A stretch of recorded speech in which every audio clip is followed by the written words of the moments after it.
अस्सलाम वालेकुम। Lecture 96 start करते हैं जी। कैफ 1 FAR 1 का रेशोज़ का टॉपिक स्टार्ट किया था। आवाज़ ठीक आ रही है अमर भाई? अच्छा जी। 4 रेशोज़ हमने पढ़ ली थी जी। 97 है।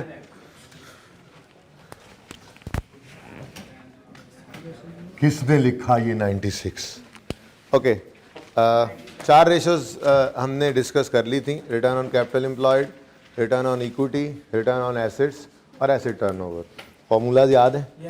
रिटर्न ऑन कैपिटल एम्प्लॉयड का फॉर्मूला था, कौन ये दूंगा, PBIT over average capital employed into 100 percentages में इसका आंसर था। और मैंने आपको बताया था कि ये रेशो बताती है कि 100 रुपया अगर बिजनेस में इन्वेस्ट किया जाए, यानी कैपिटल एम्प्लॉयड में इन्वेस्ट किया जाए, तो वो कितना प्रॉफिट कमाता है। तो हायर इज़ बेटर। ठीक है, तो फिर हमने कुछ इस तरह से जुमला लिख लिया था, for every ₹100 invested in business company X is earning इतने रुपए एज कम्पेयर टू इतने रुपए ऑफ कंपनी वाई, देयरफॉर फलां कंपनी इज बेटर।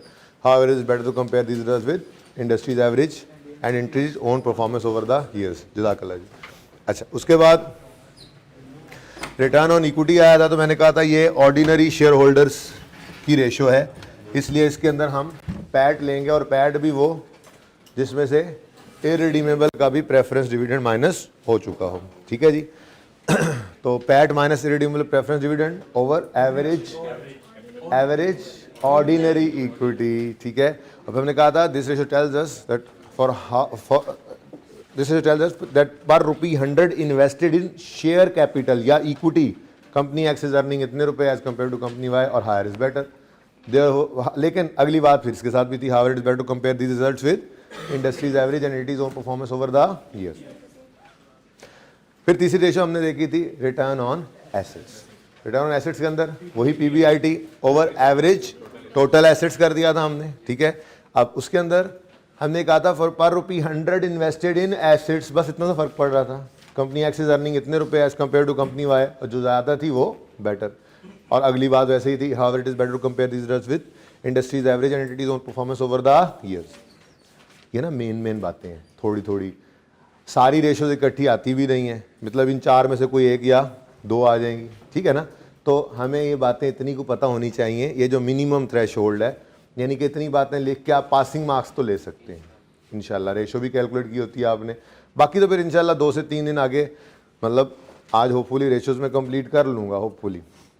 अब आगे हम पास पेपर्स को इस तरह नहीं करेंगे कि पूरा लेक्चर अगला पास पेपर का रेशो का ही चल रहा होगा, बल्कि हम यूँ करेंगे कि 1 या 2 सवाल रेशो के डिस्कस किए और फिर पिछले टॉपिक्स को आना शुरू कर देंगे जो रिवीजन में कह रहा था, ताकि हम अगले 6-7 दिन जितने भी हमारे हों, बाकी 5 दिन 6 दिन, उसके अंदर हम रेशो का टॉपिक भी साथ साथ चलता रहे। वो ऐसे ना हो कि ख़त्म हो गया, 1 सवाल 2 सवाल सिर्फ डिस्कस करेंगे, जो आप लिख के आए हुए करेंगे तो उसको आपसे डिस्कस कर लिया करूँगा। ये लिखने से ही प्रैक्टिस होगी, लेकिन कम से कम कोशिश करनी है लिखने की, क्योंकि मैं आपको आज पास पेपर्स दिखाऊँगा, आप देखेंगे 10 नंबर का सवाल, 12 नंबर का सवाल, और रेशो 7-8 रेशो कैलकुलेट करनी है, कमेंट भी करना है। ठीक है ना, तो अगर बैठ के कहानियाँ लिखने तो फिर ये सवाल तो कर लोगे, फिर बाकी कोई नहीं होगा। ठीक है ना। अच्छा, खैर 3 रेशोज हो गई। ये तीसरी रेशो के अंदर आके मैंने ब्रेक लगाई थी और मैंने कहा था कि डिनोमिनेटर के अंदर इसके एसेट पड़े। ठीक है, एक छोटी सी एग्जाम्पल मैंने आप लोगों को दिखाई थी। ये ऑन है?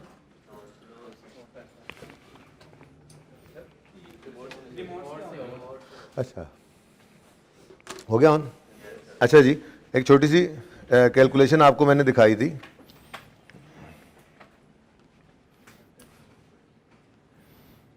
जिसके अंदर डिनोमिनेटर के अंदर एसेट्स पड़े थे, मैंने एसेट्स को डिफरेंट किया था और प्रॉफिट को चेंज कर दिया था, याद आ रहा है? प्रॉफिट को सेम रखा था और एसेट्स को डिफरेंट कर दिया था। ये मिल गई एग्जांपल मुझे। चलें, ये ऑन होता है तब तक आपको नज़र आ जाएगा। ठीक है, डिनोमिनेटर में एसेट्स डिफरेंट थे और प्रॉफिट सेम था। आप जाहिर सी बात है, जिसके एसेट्स ज़्यादा होंगे डिनोमिनेटर में इस रेशो के अंदर, PBIT over average total assets है ना, तो एसेट्स डिनोमिनेटर में पड़े हैं, ये जितने ज़्यादा होंगे उतनी रेशो कम हो जाएगी। अब हमने प्रॉफिट सेम रख के डिनोमिनेटर के अंदर एसेट्स को डिफरेंट किया था। ठीक है, अब जिसके एसेट्स ज़्यादा थे उसकी रेशो कम थी, लेकिन मैंने कहा डीप डाउन जाकर देखें तो मामला कुछ इस तरह का है कि एसेट्स सेम है। एक कंपनी के एसेट्स ज़रा पुराने थे, वो डेप्रिशिएट हो के कम हो गए हैं बुक वैल्यू उनकी, और दूसरों के नए। तो फिर हमने एक जुमला लिख लिया था कि age of assets play an important role, so caution must be taken while computing this ratio. लेकिन ये बात तो इसलिए है कि अगर ना भी ऐसी को बात सामने हो बज़ाहिर तो ये जुमला लिख के रोब झाड़ सकते हैं, लेकिन ऐसी को बात सवाल के अंदर कर देता है, यानी कि एसिड की बता देता है जी कॉस्ट तो सेम ही मिसाल के तौर पे और ये पुराने हैं या नए हैं, ठीक है। तो ऐसी सूरत में क्या करना है, फिर वो पूरा जुमला भी आपको लिखवाया था। तो पूरा जुमला क्या था जी, age of assets play an important role as asset with newer assets with higher book value may result in lower ratios as compared to older assets with lower book value with higher ratios. Therefore caution must be taken while computing this ratio. अच्छा, अब ये बात यार चल नहीं रहा मेरे दोस्त,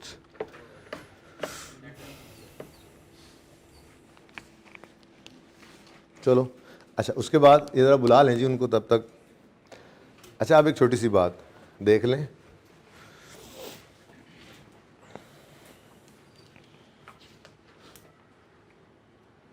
कैपिटल एम्प्लॉयड का फॉर्मूला क्या था?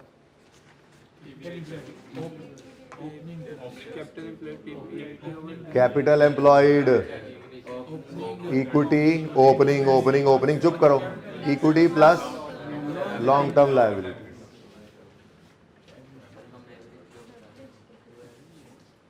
ओपनिंग ओपनिंग पता क्या कह रहे हैं, पूरा फॉर्मूला बनने लग जाते हैं। इक्विटी का फॉर्मूला वैसे क्या है, ठीक है वो कैपिटल एम्प्लॉयड हम रेशो के अंदर एवरेज कर लेते हैं, लेकिन कैपिटल एम्प्लॉयड तो यही है, ठीक है। अच्छा अब एक और भी तो फॉर्मूला बताया था, कैपिटल एम्प्लॉयड बराबर होते हैं जी टोटल एसेट्स, क्या दूं, टोटल एसेट्स माइनस, ठीक है। तो कह सकते हैं कि एसेट्स भी एक तरह का कैपिटल एम्प्लॉयड ही होते हैं तकरीबन, कह सकते हैं कि एसेट्स तकरीबन, करंट लायबिलिटी थोड़ी सी बीच में माइनस कर दी, बाकी तो वही, ठीक है ना। तो कह सकते हैं कि एसेट्स भी एक तरह का कैपिटल, या यूं कह लें कैपिटल एम्प्लॉयड भी एक तरह के एसेट्स ही होते हैं।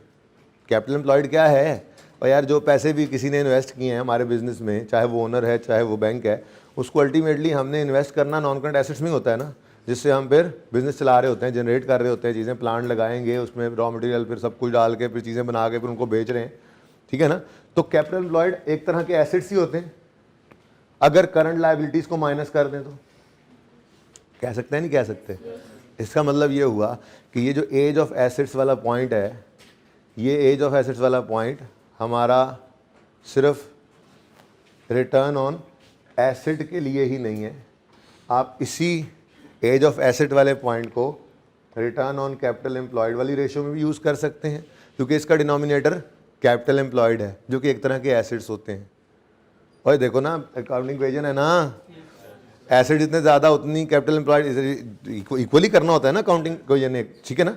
तो रिटर्न ऑन कैपिटल एम्प्लॉयड पे भी ये पॉइंट लिख सकते हो, और एसेट टर्नओवर के भी डिनोमिनेटर के अंदर एवरेज कैपिटल एम्प्लॉयड था उसमें भी लिख सकते हो। हाँ सिर्फ इक्विटी नहीं, ठीक है, सिर्फ इक्विटी तो फिर total assets minus total liability हो जाती है ना, वो तो फिर बात और तरफ निकल जाती है, ठीक है। तो ये मैंने आपको बताना था कि जो तीसरा पॉइंट मैंने आपको लिखवाया था ना, रिटर्न ऑन एसेट के अंदर कौन सा वाला, कौन सा, एज ऑफ एसेट्स। अच्छा अब ये पूरा जुमला याद कर ही लें, ठीक है। Age of assets play an important role as अगर नंबर ज़्यादा हो, अगर कम नंबर होंगे, जैसे आपने मिसाल के तौर पे 8 नंबर 10 नंबर का सवाल करना और 8 रेशोज और कमेंटिंग करनी और रिटर्न ऑन एसेट भी है, ठीक है, तो फिर चलो इतना काफ़ी है। Age of asset play an important role, so caution must be taken while computing this while interpreting this ratio. लेकिन अगर नंबर थोड़े ज़्यादा हैं तो फिर पूरा जुमला लिख सकते हैं आप, ठीक है। Age of asset play an important role as assets with newer assets with higher book value may result in lower ratio as compared to older assets with lower book value which may result into higher ratios. Therefore caution must be taken. तो ये पूरा जुमला भी याद हो सकता है, लेकिन ये जुमला इन तीनों रेशियोज के साथ आप लिख सकते हैं, ठीक है ना। तो इन तीनों रेशियोज के अब हमारे पास 3-3 पॉइंट्स हो गए, यूँ कह लें, ठीक है ना। ओके अच्छा जी, अब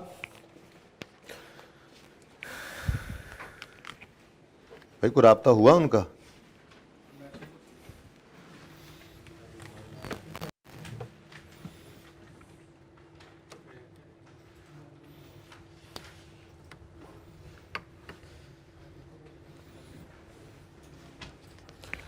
चलें जी, ठीक है, क्या हो सकता है अब फिर। अगली हेडिंग बना लेते हैं। अगली रेशियोज जी मैं आपके साथ डिस्कस जो करने जा रहा हूँ वो है वर्किंग कैपिटल रेशियोज। लेकिन आपने ना वो टेबल कंटिन्यू करना है, ठीक है ना।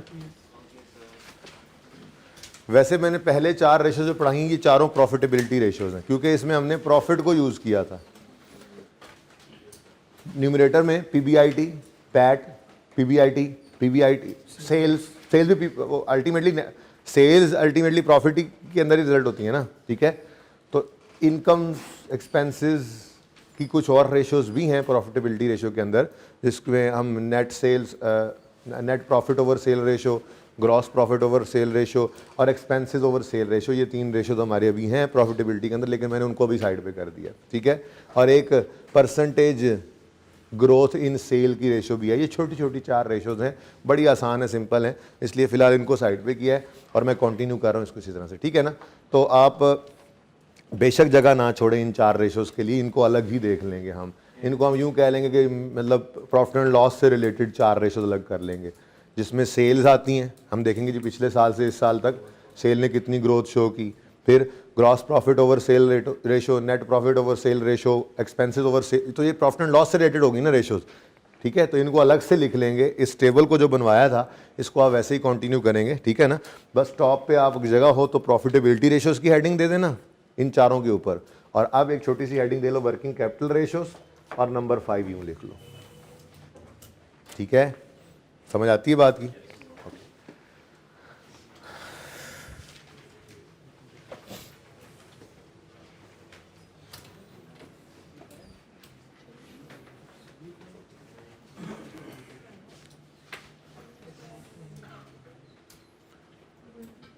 जरा पॉज कीजिएगा जी। अच्छा जी, वर्किंग कैपिटल रेशोज़ की तरफ चलते हैं। जैसे आपको मैंने कैश फ्लो के टॉपिक में बताया था कि वर्किंग कैपिटल का मतलब होता है current assets less current liabilities, लेकिन अगेन हम वर्किंग कैपिटल नहीं निकाल रहे। Current assets minus current liabilities करने वाली बात, ये वर्किंग कैपिटल मैनेजमेंट की तरफ नहीं जा रहे। हाँ, अगेन उसी तरह से हमें बस इन आइटम्स को आइडेंटिफाई करने के लिए वर्किंग कैपिटल कह देना होता है। जैसे कैश फ्लो के टॉपिक के अंदर भी मैंने आपको कहा था कि वर्किंग कैपिटल रेशियोज़ का मतलब क्या है, वर्किंग कैपिटल आइटम्स का मतलब क्या है, करंट एसेट्स और करंट लायबिलिटीज़। ऐसे ही ये वर्किंग कैपिटल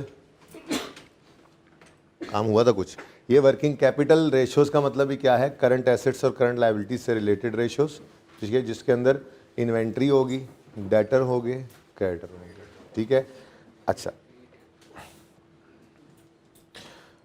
इससे पहले एक छोटी सी एग्जांपल बनाते हैं। आपने चीज़ें खरीदी 10 जनवरी को, गुड्स परचेज्ड फॉर कैश 100 रुपये। ये कैश आपकी जेब से निकल गया और गुड्स आपके पास आ गए, ठीक है। उसके बाद 15 जनवरी को आपने गुड्स बेच दी,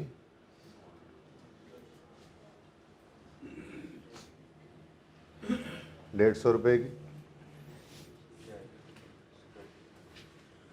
ठीक है।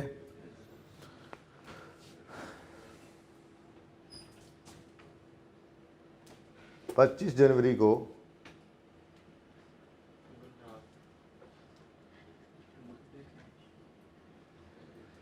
कैश रिसीव हो गया डेटर से 150। अब आपकी जेब से पैसे किस दिन निकले, वापस किस दिन आए, और अपने साथ क्या चिपका कर लाए, प्रॉफिट। 100 रुपये जेब से निकला,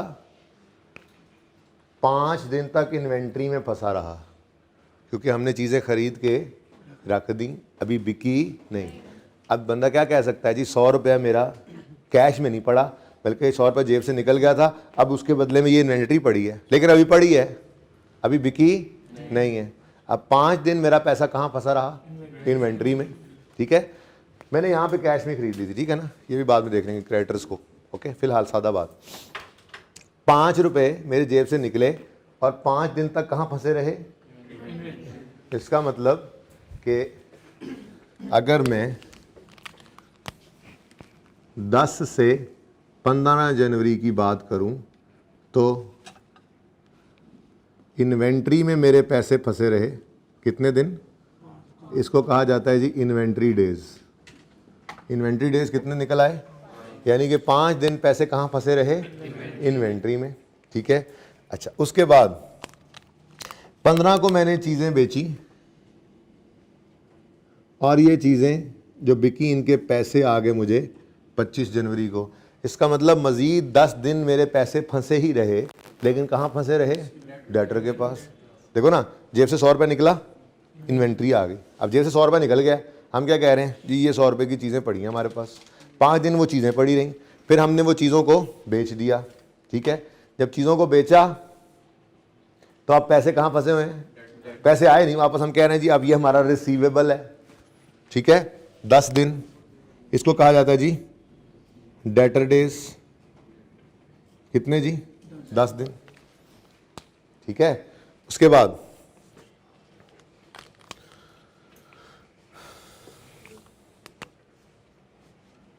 हो जाएगा वो, आप छोड़ दें, काम हो रहा है वहाँ पर, ठीक है। अच्छा, मुझे एक बात बताएं, क्रेडिटर डेज तो नील थे ना, क्रेडिटर डेज तो मैंने लिखा ही नहीं ना यहाँ पर, ठीक है। क्रेडिटर डेज तो थे ही नहीं, ठीक है ना, वो तो ज़ीरो हैं।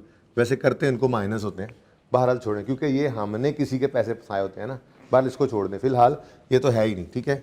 अब मुझे ये बताएं, जब होगा तो लिख लेंगे ऐसे, मुझे ये बताएं कि हमारी जेब से पैसे निकल कर जेब में वापस कितने दिन में आए, 15 डेज, ठीक है जी। 15 दिन में पैसे हमारी जेब से निकल कर वापस हमारी जेब में आ गए।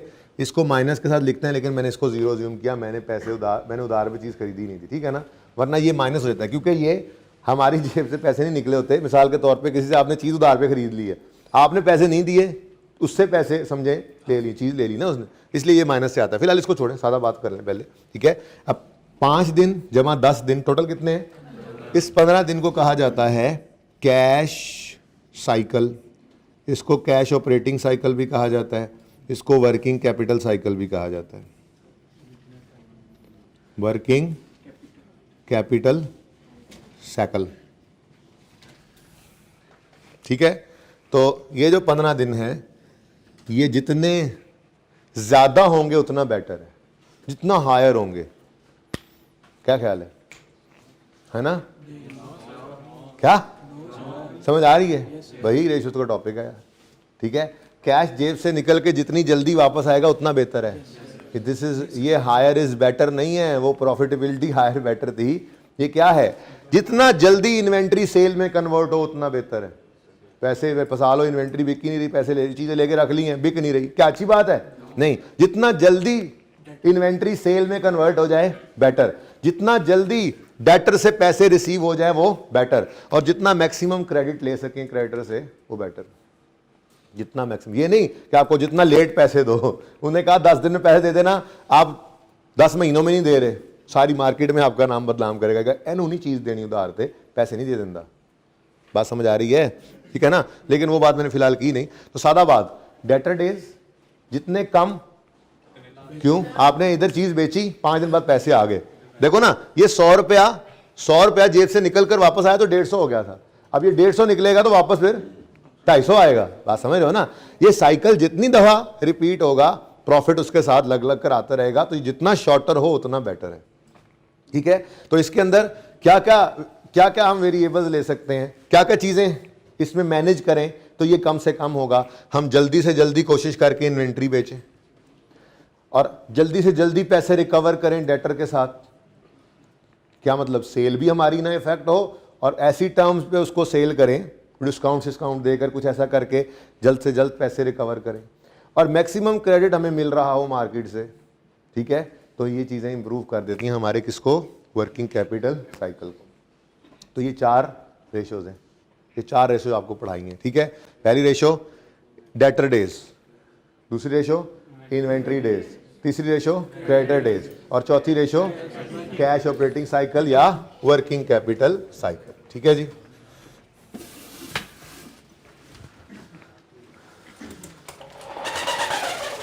अभी सही नजर आ रहा है? चल अच्छा जी, आखिरकार चल चुका है प्रोजेक्टर हमारा और हम यहाँ पे थे। किधर थे? यहाँ पे थे। यह आपका टेबल बन रहा था जी? बोले भाई।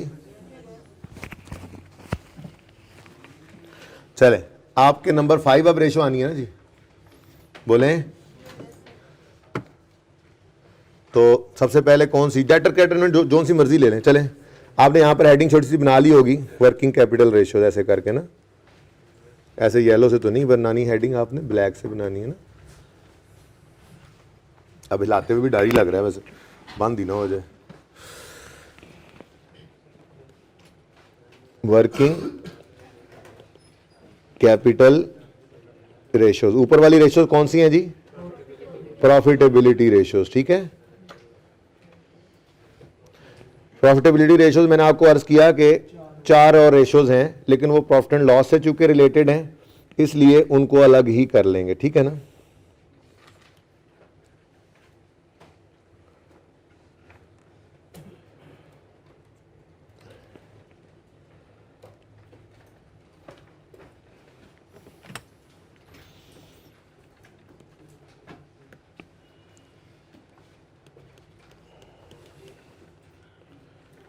प्रॉफिटेबिलिटी रेशियोज आप भी ऐसे ही कट पेस्ट करके लिख लें। आप बस लिख लें, कहीं पे ऐसे छोटा सा लिख लें यार। एडजस्टमेंट नहीं, नया पेज नहीं भाई, एडजस्टमेंट कर लेनी है बस। ठीक है। अच्छा जी, अब number 5 ratio debtor days. Debtor days, debtor days की रेशो का फॉर्मूला है जी average debtors. Again balance sheet item आया ना तो एवरेज कर दिया, वरना वही डेटर्स, और अगर एक ही बैलेंस शीट गिवन होगी तो फिर क्लोजिंग डेटर्स। ठीक है ना। Average debtors. अच्छा, डेटर्स से रिलेट सेल्स करती हैं? बोलो कौन सी वाली? क्रेडिट वाली। बस ठीक है, debtor average debtors over credit sales. ठीक है जी। अब निकाल क्या रहे हो आप? डेज बेटा, परसेंटेज नहीं निकाल रहे, इसलिए मल्टीप्लाई कर दो 365 से, answer will be in days. ठीक है। Average debtors over credit sales into 365, answer इसमें आएगा। ठीक है जी। आप ज़रा काइंडली इसको कैलकुलेट करके दिखाएं दोनों के लिए, पहले खुद ही कर दें।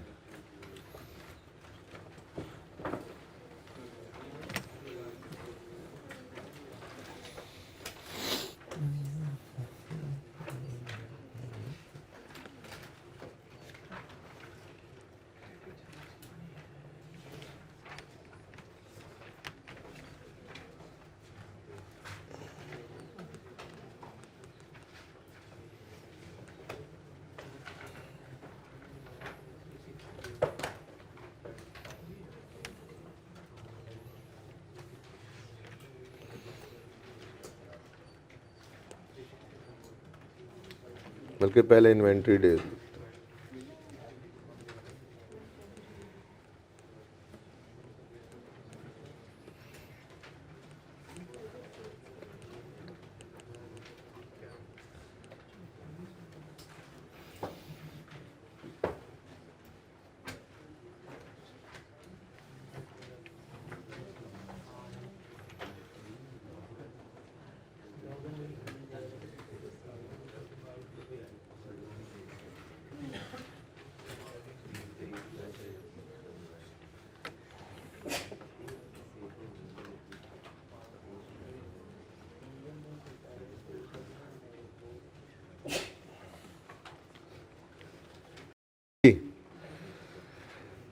सवाल खामोश है तो सारी सेल्स क्रेडिट ही होंगी।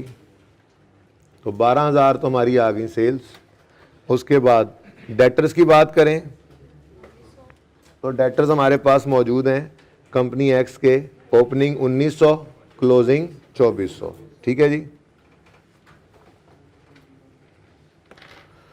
तो 1900 ओपनिंग है, बोलो, और कितने क्लोजिंग है? 2400 क्लोजिंग है, ले डिवाइडेड बाय 2, डिवाइडेड बाय 2, ठीक है जी। ये एवरेज हो गया, डिवाइडेड बाय क्रेडिट सेल्स कितनी बताई अभी? 12,000 इंटू 365, आंसर इज 65 डेज कर लो ना यार, अगर बिल्कुल क्लोज आ जाए तो फिर पॉइंट्स को देखेंगे, ठीक है, सही है। और वाई के लिए क्या आया आंसर? करें, कैलकुलेट करें, शाबाश। 46 डेज। ओ, कंपनी एक्स तो बेटर है। कंपनी एक्स बेटर नहीं है? जितने ज्यादा दिन लगाएं डेटर्स, हायर इज बेटर नहीं? अभी तक ऊपर तो सारे हायर इज बेटर आ रहे थे, ठीक है। प्रॉफिट जितना हायर उतना बेटर। ये रेशियो हमें क्या बताती है? मैं अंग्रेजी में भी लिखवाता हूँ, पहले उर्दू में सुन लो। ये रेशियो हमें यह बताती है कि कितने दिन में हमारे डेटर्स कैश में कन्वर्ट हो जाते हैं। तो जितना हायर उतना बेटर है या जितना लोअर उतना बेटर? जितना लोअर उतना बेटर ना, ठीक है। चलो अब इंटरप्रिटेशन पे आओ और लिखना शुरू करो। इंटरप्रिटेशन वाले सफ़े पे आओ और हेडिंग बनाओ डेटर डेज। शाबाश, जल्दी जल्दी काम करो, लिखें जी।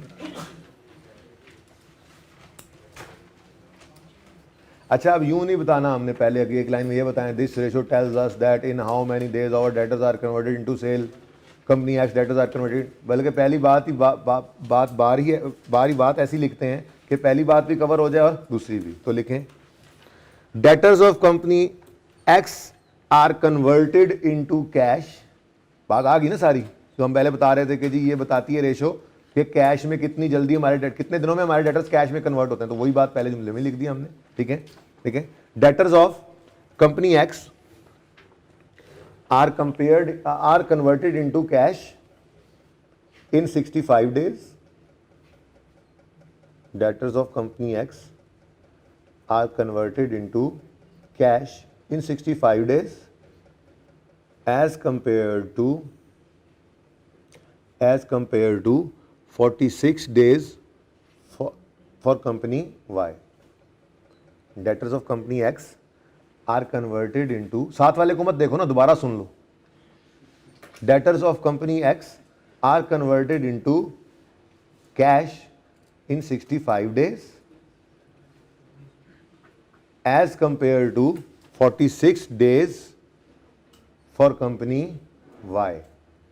Therefore, company Y is better. Therefore, company Y is better. Enough है भाई ये बात, ठीक है ना? सारी बातें इसके अंदर आ गई, ठीक है।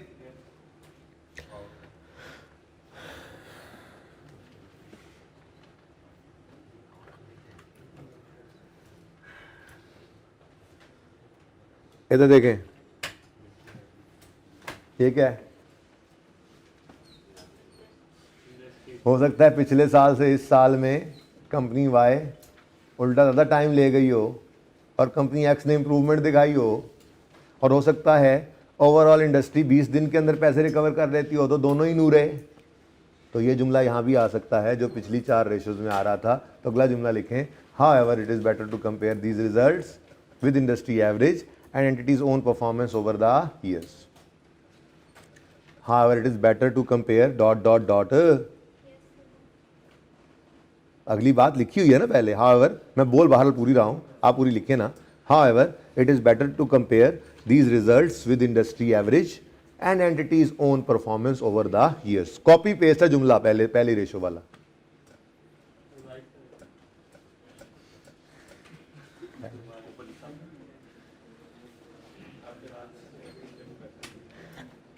अच्छा सुने, अगर पर्चे के अंदर वो इंडस्ट्री एवरेज दे दे तो फिर ये नहीं कहना however it is better to compare these results in industry average, बल्कि फिर उसे कंपेयर करके बता देना है कि जी ये एक्स और वाई में देखा जाए तो वाई बेटर है, लेकिन इंडस्ट्री से दोनों ही लोअर हैं। ठीक है, ऐसे करके बोलना है। बाकी और भी एक आधी बात मैं आपको लिखवाऊंगा जी, काफ़ी है ये, ठीक है। इसके बाद 2 लाइनें खाली छोड़ दें, अच्छी कोई 1-2 बातें मैं फिर लिखवाऊंगा आने, अभी बेस ये मिनिमम थ्रेश होल्ड है, इतना का नॉलेज होना चाहिए आपको। पासिंग मार्क्स रेशो में 10 नंबर का सवाल है तो 5 नंबर आ जाएं, इतना का नॉलेज होना चाहिए आपको, ठीक है ना। और ये सेफ साइड पे रहते हुए इतना काफ़ी है। लेकिन अभी ये जब प्रैक्टिस हम कर रहे होंगे ना, ठीक है, अभी आज मैंने कोशिश करके ये रेशोज़ को, ये इतनी रेशो करनी है, ये कंप्लीट कर लेंगे।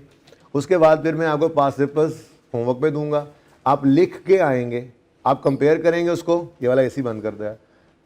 आप कंपेयर करोगे उसको सोल्यूशन से, आपको यार ये क्या तो बड़ी बड़ी बातें लिखी हुई हैं। तो अगले दिन फिर हम 1 या 2 सवाल इसी तरह से डिस्कस करके फिर बाकी रिवीजन चलाते रहेंगे। ऐसे ही फिर 1-2 सवाल, ताकि रेशोज भी एंड तक जाते जाते एक तो साइड पे ना लगे, चलो यार हो गया बस साइड पे रख दो, नहीं, इसकी प्रैक्टिस होते होते ये भी तैयार हो जाए एंड तक और हम रिवीजन भी कर लें, ठीक है ना। तो जब वो बातें कर रहे होंगे तो उसके अंदर एक एक लाइन की कोई अच्छी 1-2 बातें जब मिल जाएंगी, तो ये जहाँ पे मैंने आपको 2 लाइन छुड़वाई हुई ना हर रेशो की इंटरप्रिटेशन में, वो भी आप यहाँ पे आके ऐड कर देंगे। तो ये आपके एग्जाम के लिए, एग्जाम नाइट के लिए एक अच्छी रिवीजन होगी। बल्कि जब भी कभी आपने जब रिवीजन के लिए बैठे हैं, ठीक है, तो आपने पास पेपर्स को अटैम्प्ट करना शुरू करना है, उससे पहले आपने इंटरप्रिटेशन वाला सफ़ा खोल के एक दफ़ा देख लिया। उसके अंदर हर रेशो के 4-4 पॉइंट्स, वो जो आपने अपने हाथ से लिखे, बार बार लिखे, तकरीबन याद है, वो आपके अंदर से गुजर गया, आपको रिवीजन हो गई।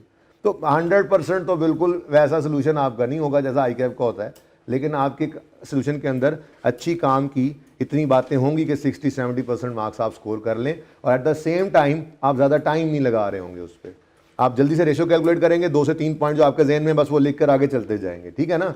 वो मैं आपको वैसे अर्ज किया है कि ये समुंदर की तरह से है टॉपिक, ये तो फिर बात फैलाते जाओ तो फैलती जाएगी, लेकिन हमारी लिमिटेशन है पेपर का टाइम और इसके मार्क्स, ठीक है ना। वो सिनेरियो बेस्ड सवाल आ जाए, 50 नंबर का ये सवाल हो, बैठ के फिर खुला 1.5 घंटा लिखें, फिर जो दिल में आए लिखें, लेकिन ऐसा तो होता नहीं है ना। तो 10-12 नंबर का सवाल से ज़्यादा आता नहीं रेशो का, ठीक है। तो फिर बाकी मैं देख लूँगा, हो सकता है प्राइस अर्निंग रेशो भी इधर डाल के EPS को मिक्स करे या जो भी करे, वो मैं देख लूँगा, पॉसिबिलिटी हुई तो आपसे डिस्कस कर लूँगा। वरना रेशो का टॉपिक के अंदर आप पास पेपर्स देख लेंगे, इतने के नंबर का सवाल आता है, कभी कभी ज़्यादा भी आ जाता है, लेकिन अगेन काम उसी तरह से ज़्यादा होता है फिर, ठीक है। 8-10 रेशोज़ निकालनी हो, उसकी इंटरप्रिटेशन करनी हो, तो कितना को टाइम है हमारे पास, ठीक है। अच्छा जी, ये बात समझ आ गई।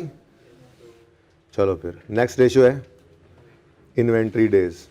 हाँ जी, इन्वेंट्री डेज अब आप ही रेशो बना दें, एक तो मैंने बना दिया, आप खुद ही फॉर्मूला इसका बना दें, खुद ही कोशिश करके बताएं। हाँ जी, एवरेज इन्वेंट्री होगी ऊपर, और डिवाइड किससे करेंगे,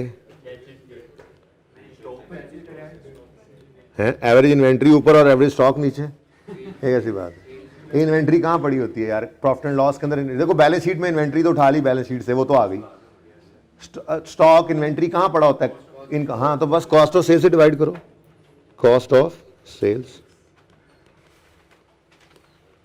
7 फॉर्मूले याद होते जाए ना, ठीक है। लेकिन ये थोड़े से अब मेमोराइज करने पड़ेंगे, अब क्या कर सकते हैं, ठीक है जी। जल्दी करें अब, जल्दी से मुझे ये दोनों रेशियोज कैलकुलेट करके दें।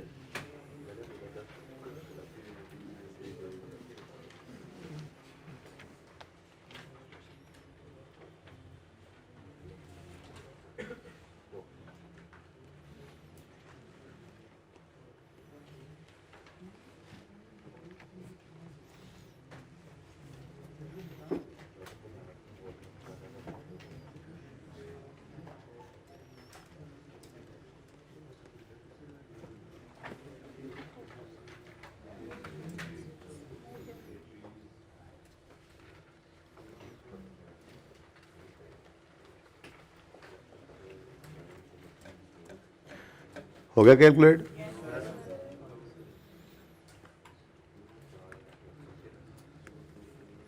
कॉस्ट ऑफ सेल 9330 है, ये सेम रखा हुआ है हमने। इन्वेंट्रीज ओपनिंग 1600, क्लोजिंग 4200 मेरी कंपनी का, आपकी कंपनी तो वाई है ना, ठीक है जी। एवरेज इन्वेंट्री लेनी है, एवरेज इन्वेंट्री ओपनिंग कितना, ओपनिंग 1600, क्लोजिंग 4200, इनको डिवाइड कर दें 2 से, और अगर एक ही बैलेंस शीट होगी तो फिर 4200 ही, क्लोजिंग 42 है ना, फिर 4200 ले लेते ऊपर, ठीक है ना। बार बार ये बात कर रहा हूँ, अब तो याद हो जानी चाहिए। डिवाइड बाय 9330, 113 दिन, 113 पॉइंट कितना है, 455 हुआ, 5 कर लो, 114। कोई बात नहीं, फर्क नहीं पड़ता, एक आध दिन से फर्क काफी होगा इन दोनों का इंटरप्रिटेशन। जी लो भाई, कमाल हो गया। कंपनी एक्स तो छाई हुई है, बेहतर है कंपनी एक्स, छाई हुई है company x. Company x inventory को रख के वो पुराना करके बेचती है, सही है, इतनी है लकड़ी जितनी पुरानी उतनी अच्छी। भाई इन्वेंट्री ये क्या हो गया है, ऐसी को बात भी नहीं कही उन्होंने कि स्पेसिफिक नेचर को इसकी है। तो भाई जितनी जल्दी इन्वेंट्री सेल में कन्वर्ट हो उतना बेहतर है। तो कंपनी वाई हमारी बेटर है, और समझ आ रही है। अच्छा, अब मैं तो कहता हूँ इंटरप्रिटेशन भी आप बना सकते हैं वैसे तो, लेकिन चलो इंटरप्रिटेशन पे आओ। 4 लाइनें पिछली में, 2 लाइनें पिछली में, 3 छोड़ देनी है, ठीक है ना। पिछली इंटरप्रिटेशन जहाँ खत्म की है ना, 2-3 लाइनें छोड़ के अगली हेडिंग बनाए, इन्वेंट्री डेज। इन्वेंट्री डेज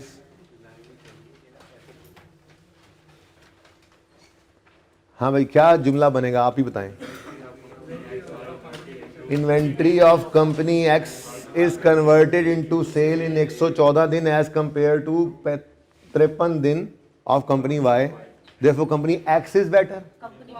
चलो फिर लिखो, अब लिखो लिखो लिखो, inventory of company X is converted into sale. ये पहले जुमले में हम सारा कुछ ही बता देते हैं, ठीक है ना, कि ये रेशो क्या बताती है, और फिर साथ ही बेटर, क्योंकि आगे भी 1-2 बातें हमने लिखनी है अभी इसके अंदर। तो लाइन जितनी कम से कम, ये नहीं लंबे ऐसे कोई गिटों से नाप के थोड़े नंबर मिलते हैं कि पहले आप लाइन में ये बताएं ये रेशो ये बताती है, फिर कंपनी एक्स की ये रेशो आई, फिर कंपनी वाई की ये रेशो आई, फिर देयरफॉर 3 पॉइंट्स के बाद चौथा पॉइंट ये वाली बेटर। नहीं भाई, एक लाइन में लिखो, सारी बात खत्म। लिखो, inventory of company X is converted into sale in 114 days, 114 दिन, in 114 days as compared to 50 days for company Y. Therefore company Y is better. Therefore company Y is better. Point 2 लिखें, however it is better to compare these results, dot dot लगा दिया करें। अब बस पर्चे में भी डॉट डॉट ना लगाना, पर्चे तक ये बस बात आप हर बार बोल दिया करें, याद होती जाएगी, ठीक है ना। However, it is better to compare these results with industry average and entry's own performance over the years. अच्छा, ये बात सुन लें, मैं बार बार कह रहा हूँ ये मिनिमम है। अभी हम इसके ऊपर ज़ाहिर है पासिफिक की डिस्कशन करते हुए बातें और हमारे जहनों के अंदर आएंगी, ठीक है ना। लेकिन पर्चे तक जाते जाते 2 बातें ये और तीसरी एक आधी और याद रहनी है, बाकी तो डिस्कशन सारी भूल ही जाती हैं आपको। तो इतनी बात तो याद हो जाए जिससे आप कम अज़ कम पासिंग मार्क्स तो अचीव कर ही सकें इसमें, ठीक है ना। ओके जी, अब है क्रेडिटर डेज। अब इसकी आप ही बनवा दें मुझे रेशो, आप ही फॉर्मूला आप ही बनवा दें। एवरेज क्रेडिटर्स ओवर जी ओवर क्रेडिट परचेजेस। चलो भाई जल्दी करो।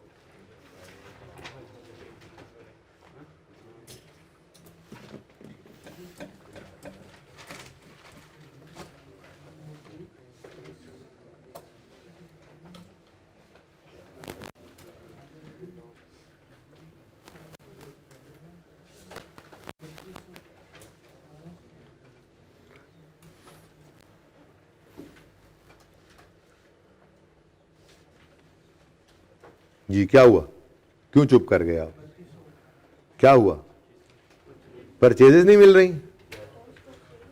ओह माय गॉड, परचेजेस ही नहीं मिल रही, ओहो।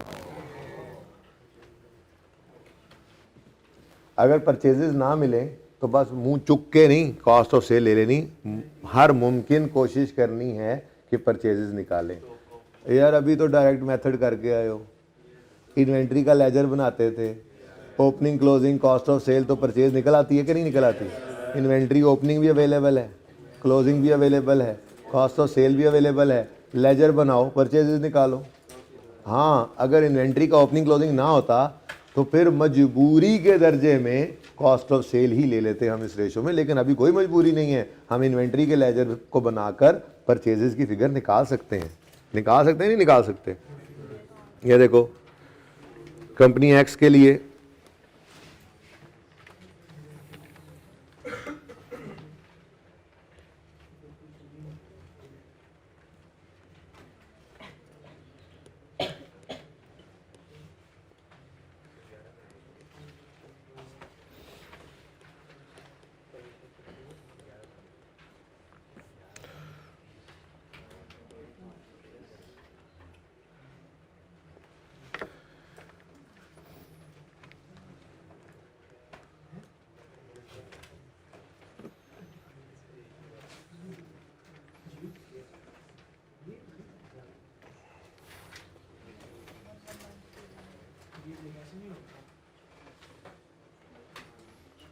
जी, इन्वेंट्री एक्स कंपनी की क्लोजिंग कितनी थी, ओपनिंग कितनी थी 1600 और क्लोजिंग 4200, 1600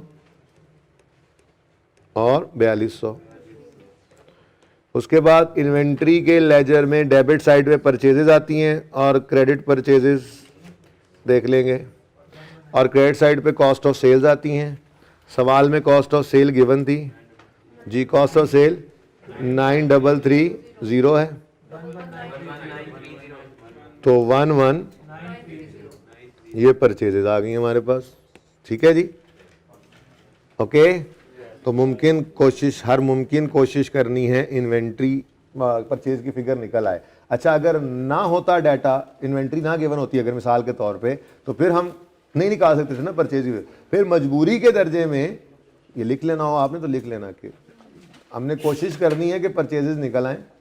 अगर ना निकल सकें तो फिर मजबूरन कॉस्ट ऑफ सेल को भी लिया जा सकता है इस रेशो में। ठीक है ना, ओके। अच्छा चलिए जी, 11930 आ गया, तो 11930 ये आपने एक छोटी सी वर्किंग की है। वर्किंग का कोई भी नंबर आप लगा देंगे जो नंबर होगा आपके पास। ठीक है, एवरेज क्रेडिटर्स तो निकाल देना, वो तो निकल सकते हैं। क्रेडिटर्स क्रेडिटर्स क्रेडिटर्स क्रेडिटर्स, ये ट्रेड पेबल्स को क्रेडिटर्स कहते हैं, पता है ना। Trade payables opening 1800, closing 3200। ठीक है, तो 1800 जमा 3200 बटा 2 इंटू 70। दूसरे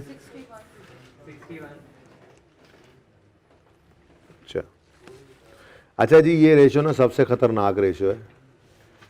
देखो वैसे वैसे वैसे ज़रा बात करें तो इसमें हायर बेटर होगा कि नहीं? नहीं, देखो ना, वैसे वैसे अगर आम बात करें तो हमने किसी के पैसे देने हैं, तो जितना ज़्यादा टाइम मिल जाए उतना बेटर है कि नहीं? आपने चीज़ उधार पे उठाई और आगे बेच दी कैश में, आगे से पैसे आए तो उसको भी दे दिए। कितना ज़बरदस्त काम है, आपकी जेब से कुछ निकला ही नहीं। ये बात है ना, यानी क्रेडिटर तो जितना ज़्यादा टाइम मिल जाए क्रेडिटर से उतना बेटर है। ये बात समझ आती है? ये बात तुम्हें नहीं समझ आ रही? तुम्हें नहीं समझ आ रही जुनैद? जितना ज्यादा टाइम हमें देगा हो सकते वो मुंह बना के बैठो। नहीं नहीं, वो बात मैं बाद में कर रहा हूँ, अभी मैं मुंह बनवाता हूँ उसका, अभी मुंह बनवाता हूँ उसका। बात सही कर रहा है ये, ठीक है। देखें, मैं पहले अभी ये कह रहा हूँ कि वैसे बात कर रहा हूँ अभी, वैसे कि जितना ज़्यादा टाइम मिल जाए उतना बेहतर है, मिल जाएगी बात कर रहा हूँ, ठीक है। अब बज़ाहिर तो देखा जाए तो हम कह सकते हैं लो जी कंपनी एक्स इज़ बेटर। क्यों? क्योंकि ये ज़्यादा देर किसी का पैसा इस्तेमाल कर रहे हैं as compare to company Y, तो वर्किंग कैपिटल ज़्यादा अच्छा मैनेज होगा ना इनका। बगैर पैसे लगाए चीज़ें आ चुकी हैं और वो आगे गई हुई हैं, आगे से हो सकता है डेटर जो हैं वो जल्दी पैसे दे दें इनके, बल्कि नज़र भी आ रहा है 65 दिन में डेटर्स पैसे दे देते हैं। आपने चीज़ खरीदी, पैसे नहीं दिए, चीज़ खरीदी, पैसे नहीं दिए, आगे बेच दिया आपने, 65 दिन में उन्होंने पैसे दे दिए आपको, आपने 2-4 दिन और रख के वो पैसे फिर क्रेडिटर को दे दिए। तो बेहतर तो यही है जितना ज़्यादा टाइम हो, जितना ज़्यादा टाइम हो उतना बेटर है वैसे तो, ठीक है। लेकिन हमने कभी भी इस रेशो के अंदर ये नहीं कहना, ये सबसे खतरनाक रेशो इसलिए कह रहा था, ठीक है ना। हम ये तो ज़रूर बताएंगे कि ये रेशो क्या बताती है कि कंपनी एक्स अपने क्रेडिटर्स को कैश पे करती है 77 दिन में as compare to company Y. लेकिन अगली बात नहीं लिखेंगे therefore company Y is better या एक्स इज़ बेटर, बल्कि ये कहेंगे however any decision will be made after considering credit terms, after considering credit terms या after considering credit period allowed by the creditor. क्या मतलब, अगर उसने 60 दिन दिए हुए हैं, आप 77 में दे रहे हो पैसे वापस, तो फिर भाई बहुत गड़बड़ है। इस बार तो उधार दे दिया, अगली बार ना इसने देना है ना मार्केट में किसी और ने देना है। आप ये जा जाके लोगों को कहेगा कि इसको आपने उधार दे दिया ना, तो ये तो आपको रुलाएगा, ठीक है। या तो वो मुंह बना के बैठा होगा ना, जो मुंह बना के बैठेगा वो मुंह बना के बैठा होगा क्रेडिटर, जिसने 60 दिन का टाइम दिया था और आप उसको 77 दिन में पे कर रहे हैं। अगर उसने 60 दिन का टाइम दिया है और आप उसको 60 दिन में ही पैसे दे दें, तो उसको मुंह बनाने का कोई राइट नहीं है। ये बात समझ आई है? तो अगर तो सवाल में क्रेडिट टर्म्स गिवन हो तो आप बताओगे कि क्रेडिट टर्म्स से ऊपर चला गया है, गुडविल खराब हो रही है, अगली बार नहीं क्रेडिट मिलेगा। और अगर क्रेडिट टर्म्स नहीं गिवन है तो फिर रोप झाड़ने वाली लाइन कि हम डिसीजन तभी लेंगे। हायर इज बेटर नहीं कहना, बस इस रेशियो के अंदर हायर को बेटर नहीं कहना। क्लियर है ये बात? तो लिखो interpretation.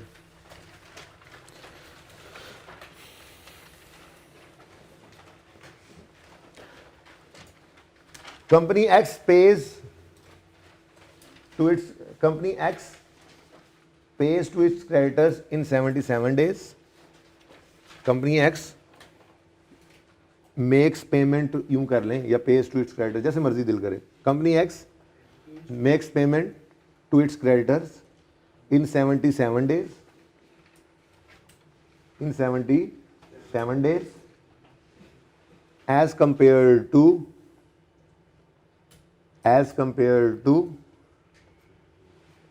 61 days, as compared to 61 days taken by company Y। ठीक है, कॉमा लगा के आगे लिखें however, और फिर कॉमा लगाएं। however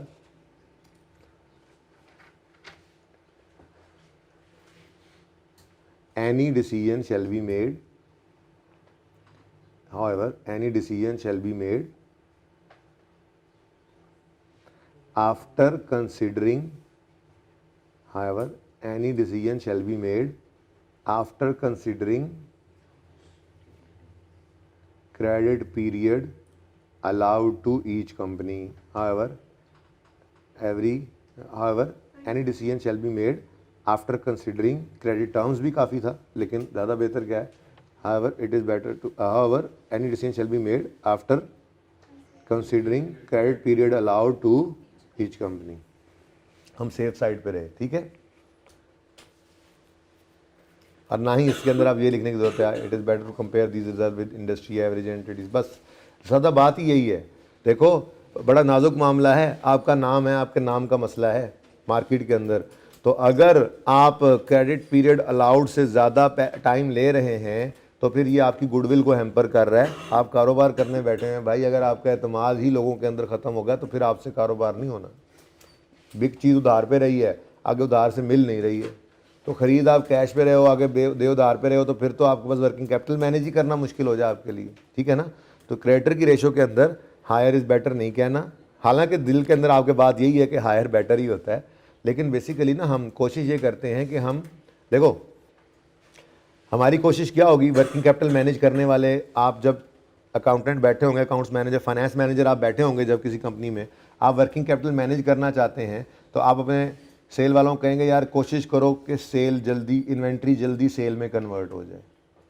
फिर आप कहोगे यार डेटर से ऐसी टर्म्स निगोशिएट करें कि वो जल्दी से जल्दी पैसे ले आए, जल्दी जल्दी पैसे ले आए, और क्रेडिटर से ऐसी टर्म्स हम निगोशिएट कर लें कि ज़्यादा से ज़्यादा टाइम उससे हम ले लें, ठीक है ना। तो ये इसलिए क्रेडिटर की रेशियो के अंदर हम ये तो कह सकते हैं कि क्रेडिट टर्म्स हम मैक्सिमम ले लें, जितना हो सके किसी से भी क्रेडिट पीरियड ले लें, लेकिन बगैर क्रेडिट टर्म्स के सामने होते हुए हम हायर लोअर नहीं कह सकते बेटर, ठीक है ना। क्लियर है ये बात। और अगली रेशियो है जी वर्किंग कैपिटल साइकिल।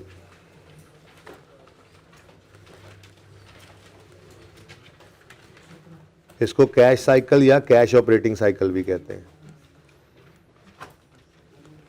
और ये रेशो तो अब आपको पता लग ही चुकी होगी कि क्या है इसका फॉर्मूला। बोलो बोलो बोलो, debtor days plus inventory days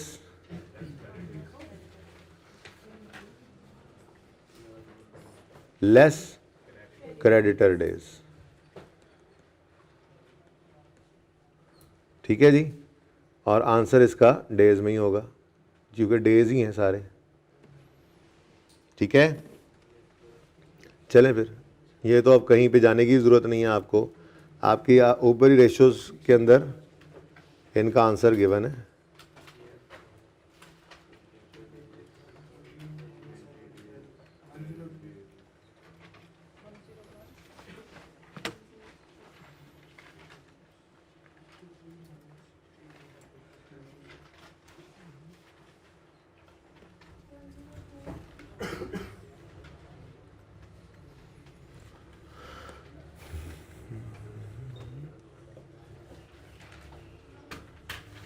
हाँ जी, डन, ये सिंपल था, बिल्कुल सिंपल। ऊपर डेज गिवन है जी। अब मैं अपनी कंपनी के निकालता हूँ डेज, तो 65 प्लस 114 माइनस 77, आंसर आता है 102 दिन।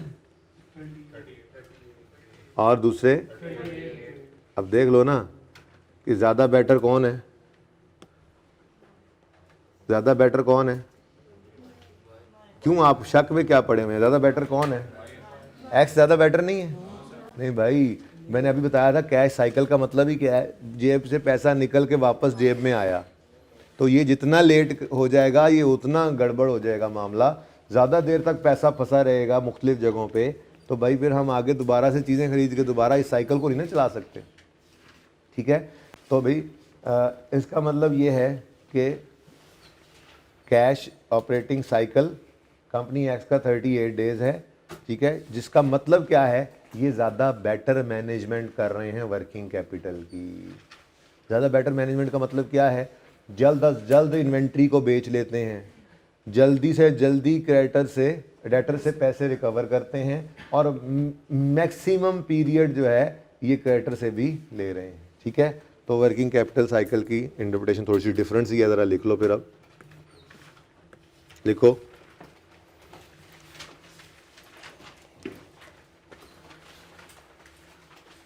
वर्किंग कैपिटल साइकिल या कैश साइकिल, ठीक, working capital cycle of company X is 102 days. इसका मतलब आगे बताऊंगा ना मैं, ठीक है। Working capital cycle of company X is 102 days as compare to 38 days, as compare to 38 days for company Y, which means that company Y is better, बल्कि यूं लिखें, which means company Y is managing its working capital more efficiently, which means company Y is managing its working capital more efficiently. Full stop. अगली line आपकी favourite, however it is better to compare these results। Creditor में हमने नहीं कहा था ये, क्योंकि creditor के अंदर इंडस्ट्री छोड़ो, आप अपनी टर्म्स देखो, आपने क्या टर्म्स एग्री करा ली, बस उनको मीट करना है, वरना आपका नाम खराब होगा। ठीक है, तो however it is better to compare these results with industry average and it own performance over the years. यहाँ पे भी आ गया, एक दो लाइनें इसमें भी छोड़ दो, इसमें तो बल्कि 3 लाइनें छोड़ दो। ठीक है, बस मैं ये चाह रहा हूँ ना कि यार आपके ये जो 3-4 सफ़े बने इंटरप्रिटेशन के, बस ये आपके नोट्स से बन जाए, आपके टॉपिक की ये रिवीजन हो, आप ये ओपन करें, आपको सारा कुछ वो अपने हाथ से लिखा हुआ समझ के वो सामने आए, बस पासिंग मार्क्स इससे इंशाल्लाह सुकून से आ जाएंगे। इससे ज़्यादा नहीं लिखना, मैं बार बार कह रहा हूँ, सबसे ज़्यादा खतरे। अब देखो ना कितना आसान टॉपिक है, समझ आता जा रहा है, तो यही आसानी ही आगे वबाल बनती है। जब सारा कुछ समझ आ रहा था ना, अल्लाह भाई आ गया अपना टॉपिक, आ जाओ भाई बाजू शाजू ऊपर आगे। रेशोज को तो मैंने कम से कम 5-6 समों के ऊपर तो इंटरप्रिटेशन लिखूंगा, पता तो लगे उसको बंदा तैयारी करके आया है, वो फिर दूसरे पेपर का कबाड़ा निकल जाता है।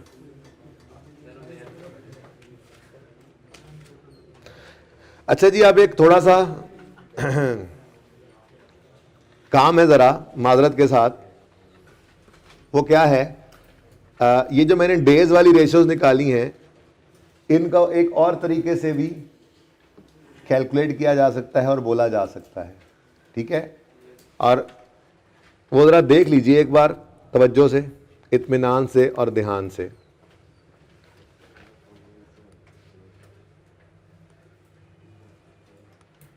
ये डेटर डेज हैं, बोलो। अच्छा, अब इसी रेशो को मैं एक और तरीके से प्रेजेंट करने लगा हूं। रेशो तो वही होनी है जाहिर है, लेकिन थोड़ा सा तरीका और होगा बोलने का, परखने का। तो नंबर 9 रेशो है डेटर टर्नओवर। डेटर, अच्छा अब इधर देखो, देखो जरा सबकी तवज्जो इधर हो, प्लीज प्लीज प्लीज प्लीज, कोई ना लिखे, इधर देख लें एक दफा। ऊपर वाली रेशो नजर आ रही है ग्रीन वाली? अब जरा देखिएगा,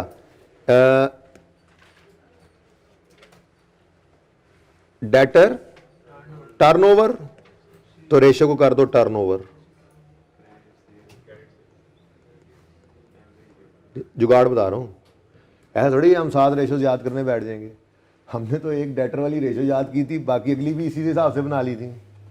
तो हम इतने अच्छे थोड़े ही हैं कि हम फिर ये रेशो आगे याद करने बैठ जाएंगे। बस ठीक है, डेटर डेज वाली रेशो याद रखनी है बस। डेटर टर्नओवर है तो रेशो को टर्नओवर कर दो। Credit sales over average debtors, ठीक है जी। और इसको मल्टीप्लाई बाय 365 नहीं करना, ये टाइम्स में आंसर देगी। टर्नओवर वाली सारी रेशो टाइम्स में आंसर देती हैं। अभी हम पीछे ऐसे टर्नओवर देखकर तो आ रहे हैं, ठीक है। Net sales over average capital employed, per ₹1 invested in business, company X इतनी सेल जनरेट करती है, टर्नओवर, ठीक है ना। तो वो टाइम्स में होता, उसका आंसर क्या किस में था? टाइम्स में। तो इसका आंसर भी क्या है? टाइम्स में, ठीक है जी। तो फर्क समझ आया थोड़ा सा? तो डेटर टर्नओवर रेशो जब आ जाएगी तो आपने बस क्या करना है, आपने अपनी रेशो को टर्नओवर कर देना है, ठीक है जी। और मल्टीप्लाई बाय 365 नहीं करना, इसका आंसर लेना है हमने टाइम्स में, ठीक है। अब मैं क्यों जाऊं दोबारा सवाल के अंदर, सारा कुछ तो सामने अवेलेबल है ऊपर, ठीक है। 12,000 अवेलेबल है, ओके, और 1900 भी अवेलेबल है, ऊपर लिखा हुआ देखो debtors average, plus 2400 divided by 2, ठीक है जी, इज इक्वल टू 5.6। दूसरे का कितना है?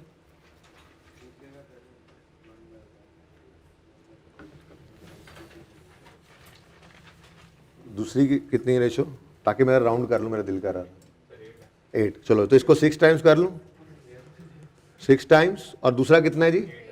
एग्जैक्ट 8 है, 8 टाइम्स। लो भाई लो भाई लो भाई लो भाई, सबकी तवज्जो सबकी तवज्जो, सबका ध्यान, सबकी तवज्जो सबका ध्यान, सबकी तवज्जो। अभी मैं बता के आया हूं आपको, इधर देखो, लोअर इज बेटर, क्या ख्याल है? Lower is better, lower is better, ये क्या बात हुई? वही डेटर वही सेल, रेशो बदली तो डिसीजन बदल गया, ये तो हो ही नहीं सकता, ये तो कोई गड़बड़ है। नहीं जी नहीं, असल पता है मामला क्या है, रेशो उल्टाई है ना, तो यहां पर रूल भी उल्टा दो, ठीक है। वहां पे लोअर इज बेटर था तो यहां पे हायर इज बेटर है। अब वजह बताता हूं क्या, ये रेशो पता है क्या बताती है हमें? ये रेशो ये बताती है कि कितनी दफा हमारे डेटर्स सेल में कन्वर्ट होते हैं, सॉरी डेटर्स कैश में, कितनी दफा हमारे डेटर्स साल में कैश में कन्वर्ट होते हैं। तो ये इस रेशो को बताने का एक डिफरेंट तरीका था। यहां पे हमने क्या बताया था, कितने दिनों में डेटर पैसे दे जाते हैं, और यहां का कह रहे हैं कितनी दफा साल में पैसे दे के जाते हैं। तो दिन जितने कम उतने बेटर, और टाइम्स जितना ज्यादा उतना बेटर हुआ ना। ये इसकी वाई के डेटर्स साल में 8 बार पैसे देने आते हैं और एक्स के डेटर साल में 6 बार आते हैं, तो कौन बेटर है? ठीक है ना। तो अगर आपने रेशो उल्टाई है तो फिर यहां रूल भी उल्टा देना, ठीक है ना। ये ना हो कि यहां पे भी लोअर इज बेटर को खुद ही कंफ्यूज हो जाओगे, यार इधर वाई बेहतर था, इधर आके एक्स बेहतर हो गया। ऐसा नहीं है, ऐसा नहीं है। वहां पर बता रहे थे हम इतने दिनों में पैसे देने आते हैं, यहाँ पे कह रहे हैं इतनी दफा आते हैं साल में। ये बात समझ आई है? तो बस आसान सी बात ही थी।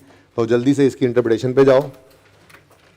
बल्कि ऐसा करो, इधर देखो, इधर देखो, चलो पहले की लिख लो, लिखो लिखो लिखो लिखो, साथ पता लग जाए ना कि ये रेशो बताती क्या है, ठीक है। लेकिन हमने तो एक जुमले में ही सारी बात करनी होगी ना। डेटर, वो जो आखिरी वर्किंग कैपिटल के नीचे 2-3 लाइनें छोड़ दी है ना, चलो उसके बाद आगे बढ़े। डेटर टर्नओवर लिखो, debtors of company X are converted into cash 6 times in a year. ऊपर ईयर की सेल्स है ना, और पूरे ईयर के डेटर्स हैं एवरेज करके, ठीक है ना, तो साल के ही रिजल्ट आएगा ना ये, ठीक है। जैसे इसको 365 पूरे साल से मल्टीप्लाई किया था, ठीक है। तो जी क्या लिखवाया था मैं, हाँ, debtors of company X are converted into cash 6 times in a year as compare to debtors of company Y as compare to debtors of company Y which are converted into cash 8 times in a year. ज़रा ऐसे लिखना पड़ा माजरत के साथ, बाकी तो काम चल रहा था, ज़रा दोबारा लिखना पड़ा, ठीक है ना। Debtors of company X are converted into cash 6 times in a year as compare to debtors of company Y which are converted into cash 8 times in a year. Therefore company Y is better, क्योंकि जितनी ज्यादा दफा cash में convert होंगे उतना बेहतर है, ठीक है। अगला point, however it is better to compare वाला भी लिख लो, however it is better to compare dot dot dot, जगह भी बचानी है ना अब, बस ठीक है। हाउएवर इट, पहले मैं बोल पूरा देता हूँ फिर, ताकि आपको याद भी हो साथ साथ। However it is better to compare these results with industry average and it is own performance over the years. अच्छा, अब भाई पर्चे में क्या करेंगे, पर्चे में कौन सी रेशो निकालेंगे अगर वो वर्किंग कैपिटल कह दे। इधर देखें, अगर पर्चे में वो खामोश रहे कि कौन सी वाली वर्किंग कैपिटल रेशोज निकालनी और कहे बस ये कह दे बस वर्किंग कैपिटल रेशोज निकालो, तो ऊपर वाली 4 रेशोज वर्किंग कैपिटल रेशो खत्म हो चुकी हैं। यानी कि ये टर्नओवर रेशोज का स्पेसिफिकली कह ना दे तब तक आपने कैलकुलेट नहीं करनी। या यूं भी हो सकता है वो कह they working capital ratios calculate करो और नंबर दे दे 12-13, तो फिर थोड़ी सी ज्यादती होगी जरा। अगर आप सिर्फ ऊपर वाली 4 कर दें फिर टर्नओवर वाली रेशोज भी कैलकुलेट कर देना। लेकिन कहने का मकसद ये है कि जब तक सवाल स्पेसिफिकली खुद से कह ना दे आपने टर्नओवर रेशो की तरफ नहीं आना, बस खामोश है, कह रहे वर्किंग कैपिटल रेशोज निकालो, खत्म 4, ठीक है। या कह दे सवाल के अंदर डेटर की रेशो निकालो, डेज वाली निकालना, ठीक है। डेटर डेज कह दे, डेज वाली निकालना। डेटर टर्नओवर डेज कह दे, डेज आ गए ना, डेज की तरफ चले जाओ। सिर्फ लिख दे डेटर टर्नओवर रेशो निकालो, तो फिर इस तरफ आना है, वरना इस तरफ आने की जरूरत नहीं है। क्लियर है ये बात, सही है। चलो अच्छा जी, अब अगली दोनों रेशोज आप कैलकुलेट करेंगे, पता है आपको कौन कौन सी, इन्वेंट्री टर्नओवर और क्रेडिटर टर्नओवर। और दूसरी बात, इसकी इंटरप्रिटेशन भी आप लिखेंगे, मुझे पता है लिख लेंगे। चले 2 मिनट है आपके पास, नकदो नकदी तैयारी करें ना।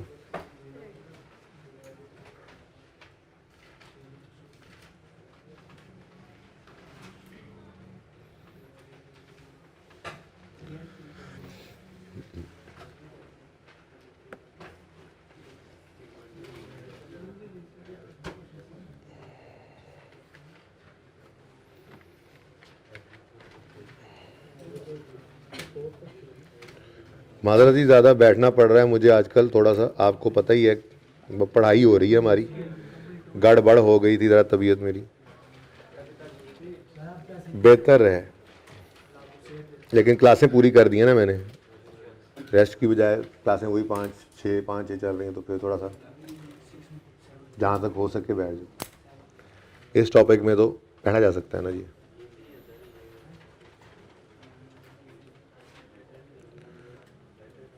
अच्छा जी, कल आपने पास पेपर तो डिस्कस, मतलब पास पेपर तो हमने डिस्कस करना ही है, साथ के साथ कल ना आपने IAS 16 को भी पूरा पढ़ के आना है और IAS 36 को भी, ताकि उसमें से जो जो मसाइल हैं आप निकाल के।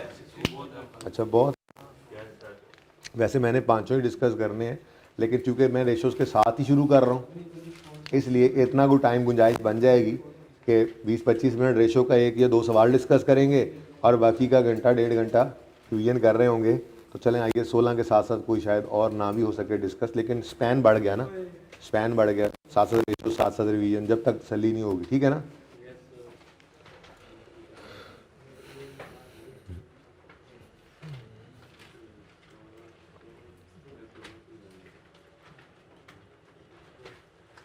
जी बच्चों, कॉस्ट ऑफ सेल्स कैलकुलेट हो गया ये, cost of sales over average inventory times में ये आंसर लेंगे हम। अब ऊपर फिगर्स लिखी हुई हैं वही उठाकर लिख दो यहाँ पे 9330, यानी आसान है ना, एक बार ऊपर रेशो निकलें फिर तो मसला ही कोई नहीं। 9330 over 1600 plus 4200 divided by 2, 3 point, तो 3 टाइम्स हो गया। और दूसरे का अब जी इसकी इंटरप्रिटेशन आपने घर पे लिखनी है, सुन लें अब एक बार। इन्वेंट्री डेज देखो, ये तो हायर बेटर होगा ना, ये तो हायर ही बेटर होगा ना यार। इन्वेंट्री डेज हैं, लोअर बेटर हैं, जल्दी सेल में कन्वर्ट होता है। ये टाइम्स है, क्या मतलब कितनी दफ़ा हमारी इन्वेंट्री साल में सेल के अंदर कन्वर्ट होती है, तो हायर बेटर हुआ ना, ठीक है। अच्छा चलो लिख लो यार, लिखो इन्वेंट्री डेज भी लिखो, पहला जुमला लिख ही लो, ताकि बुनियादी बात पे तो ना मार खाएं, पासिंग मार्क्स तो मिल ही जाएं।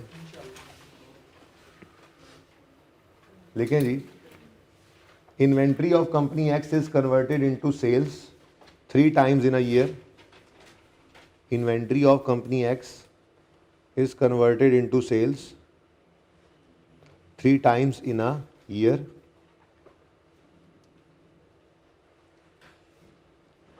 As compared to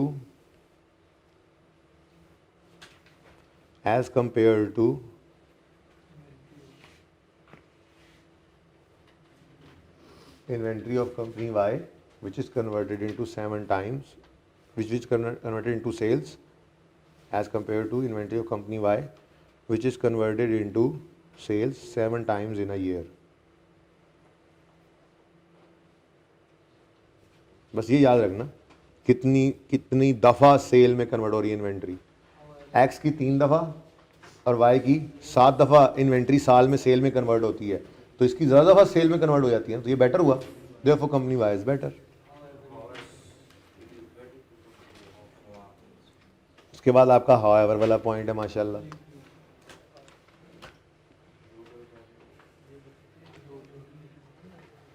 However, it is better to compare ... these results ... चलो बस ठीक है। टर्नओवर रेशोज़ के नीचे कोई नहीं ज़्यादा लाइनें छोड़ने की ज़रूरत, क्योंकि जो ऊपर वाली बात है ना, बाकी वही बातें सेम ही होंगी, सिर्फ टाइम में डिफरेंस था, तो इसलिए मैंने सिर्फ तो पहला जुमला ही सिर्फ लिख लो, इसमें काफ़ी है। क्योंकि डेटर डेज वाली रेशो की जो इंटरप्रिटेशन है वही डेटर टर्नओवर की ही इंटरप्रिटेशन है, सिवाय पहली लाइन के कि वहाँ पे डेज में बता रहे थे, हम यहाँ पे टाइम में बता रहे हैं। बस बाकी जो बातें वहाँ पे 2-3 लाइनें छुड़वाई हुई है ना, कोई एडिशनल बात जो पड़ेगी वो डेटर डेज में लिख देंगे, वही डेटर टर्नओवर की ही बात है, ठीक है। वही इन्वेंट्री डेज में लिख देंगे, जो इजाफी बातें हैं वही इन्वेंट्री टर्नओवर, सिर्फ पहले जुमले का फ़र्क है ना, ठीक है, सही है। Credit turnover,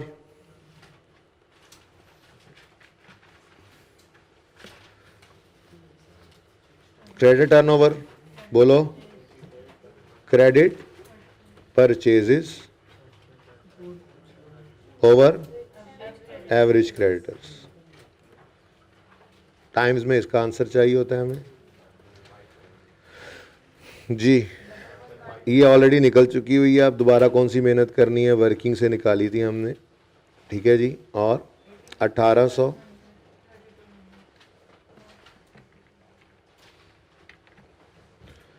1800 plus 3200 divided by 2, ये 5 टाइम्स है। और दूसरा, ठीक है जी। अब इसकी इंटरप्रिटेशन प्लीज़ घर लिखिएगा, अब ये ना लिखें, ठीक है, सुन लें एक बार। हम क्या कहेंगे जी कि, बल्कि लिख लें पहला जुमला यार, नहीं रहा जाता। लिखने लिखे जी, company X pays to its creditors 5 times in a year. Company X pays its creditors 5 times in a year as compared to company Y, as compared to company Y, which pays its creditors 6 times in a year.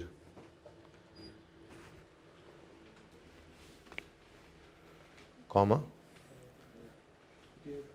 There four शेयर फोर नहीं लिखना, मैं मारूंगा भी, creditor वाली ratio है। कॉमे के बाद लिखो हाउएवर और फिर कॉमा लिखो और लिखो any decision shall be made, any decision shall be made after considering credit terms, after considering credit terms. ठीक है जी, बस आगे को बात होगी तो ऊपर लिख लेंगे, जगह छोड़ी हुई है।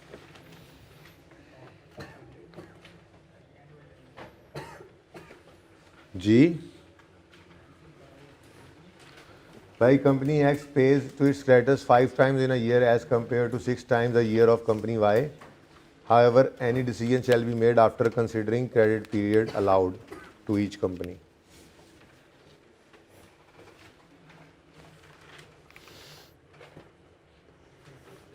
अच्छा जी, उसके बाद भाई अगली रेशो स्टार्ट होती हैं, बड़ी इंपॉर्टेंट और बड़ी आसान, और उनको कहा जाता है जी लिक्विडिटी रेशियोज।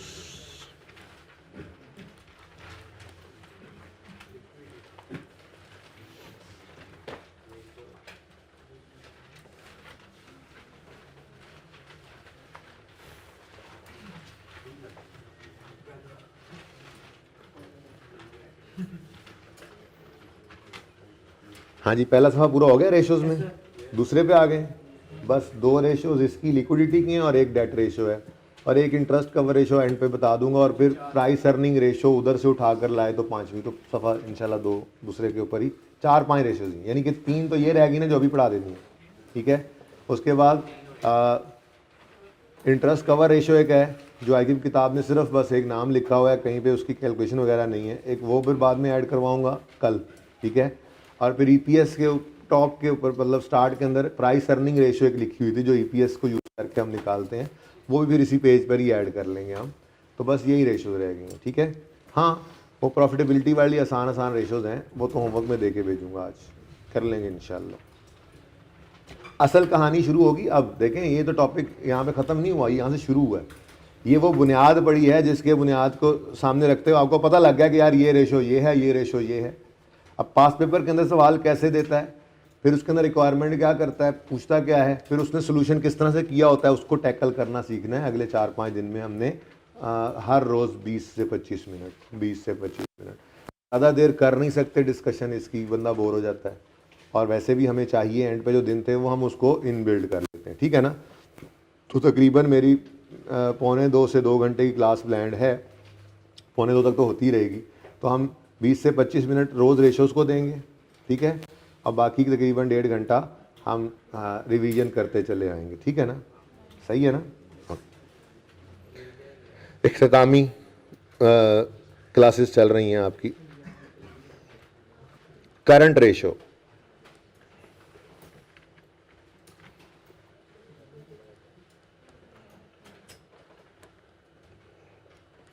नाम से पता लग रहा है, current assets over current liabilities, बहरहाल इसका फॉर्मूला है।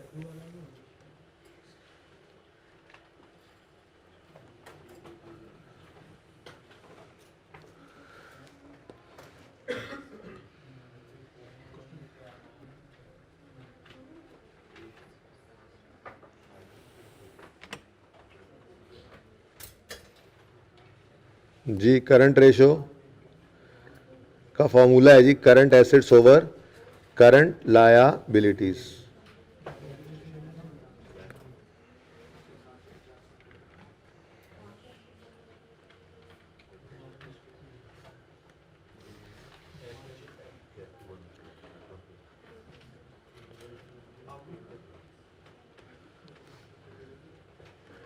और आंसर इसका में होगा।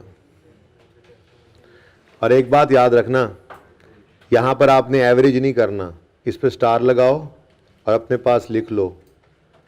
यहाँ पर एवरेज नहीं करना, सिर्फ क्लोजिंग लेना। थोड़ी देर में पता लग जाएगा जब रेशोज आपको, अभी रेशो कैलकुलेट इंटरप्रिटेशन सिखाता हूँ, ठीक है ना। लिक्विडिटी रेशो है ना ये, हम बेसिकली इस रेशो में ये बता रहे होंगे कि 1 रुपया करंट लाइबिलिटी पे करने के लिए हमारे पास कितने करंट एसेट्स हैं, तो एवरेज यूज़ नहीं हो सकता फिर, ठीक है ना। तो आप ये स्टार लगाएं करंट एसेट्स और करंट लाइबिलिटीज़ के साथ और अपने पास लिखें, यहाँ एवरेज नहीं करना, इस रेशो में क्लोजिंग लिया करेंगे, ठीक है। अभी वजह पता लग जाएगी 2 मिनट के अंदर। चलें जी, पहले कैलकुलेट तो करें ना। करंट एसेट्स और करंट लायबिलिटीज़ हमारे पास मौजूद हैं। ये देखें जी, करंट एसेट्स 8900, मैंने एवरेज नहीं करना भाई, ठीक है। इधर देखो, इधर देखो सारे, इधर देखो सारे, 39 को नहीं यूज़ करना, ठीक है। 39 को यूज़ नहीं करना, ठीक है। उसकी वजह थोड़ी देर पता लग जाएगी, वैसे ज़बानी बता भी दिया ही है, क्योंकि हमने ये बताना होगा कि करंट लायबिलिटीज़ पे करने के लिए कितने करंट एसेट्स हैं हमारे पास। तो एवरेज तो नहीं ना हो सकता, क्लोजिंग डेट पे लायबिलिटी हमारे पर पड़ी और क्लोजिंग डेट पे हमारे पास एसेट्स है, ठीक है ना। तो हम यहाँ पर बताएंगे, कहाँ गए जी करंट एसेट्स और करंट लायबिलिटीज़, ये 3800, ठीक है जी। तो ये फिरोजी रंग नज़र आ रहा है आपको, फिरोजी रंग नज़र आ रहा है, वो करंट एसेट्स हैं 8900 मेरी कंपनी के, और ये करंट लायबिलिटीज़ है, ठीक है।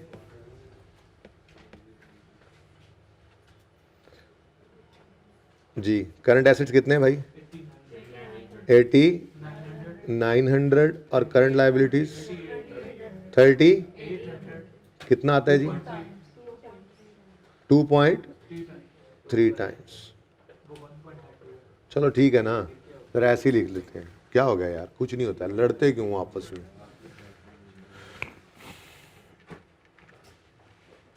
कितना जी? 2.3 टाइम्स। ओके, दूसरा 1.2 टाइम।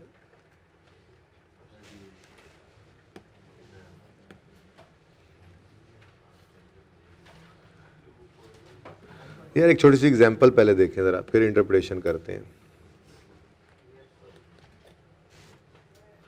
कंपनी ए और कंपनी बी, ये कंपनी एक्स और वाई चल रही है ना, हम अपनी एग्जांपल में ए भी कर लेते थे, ठीक है ना।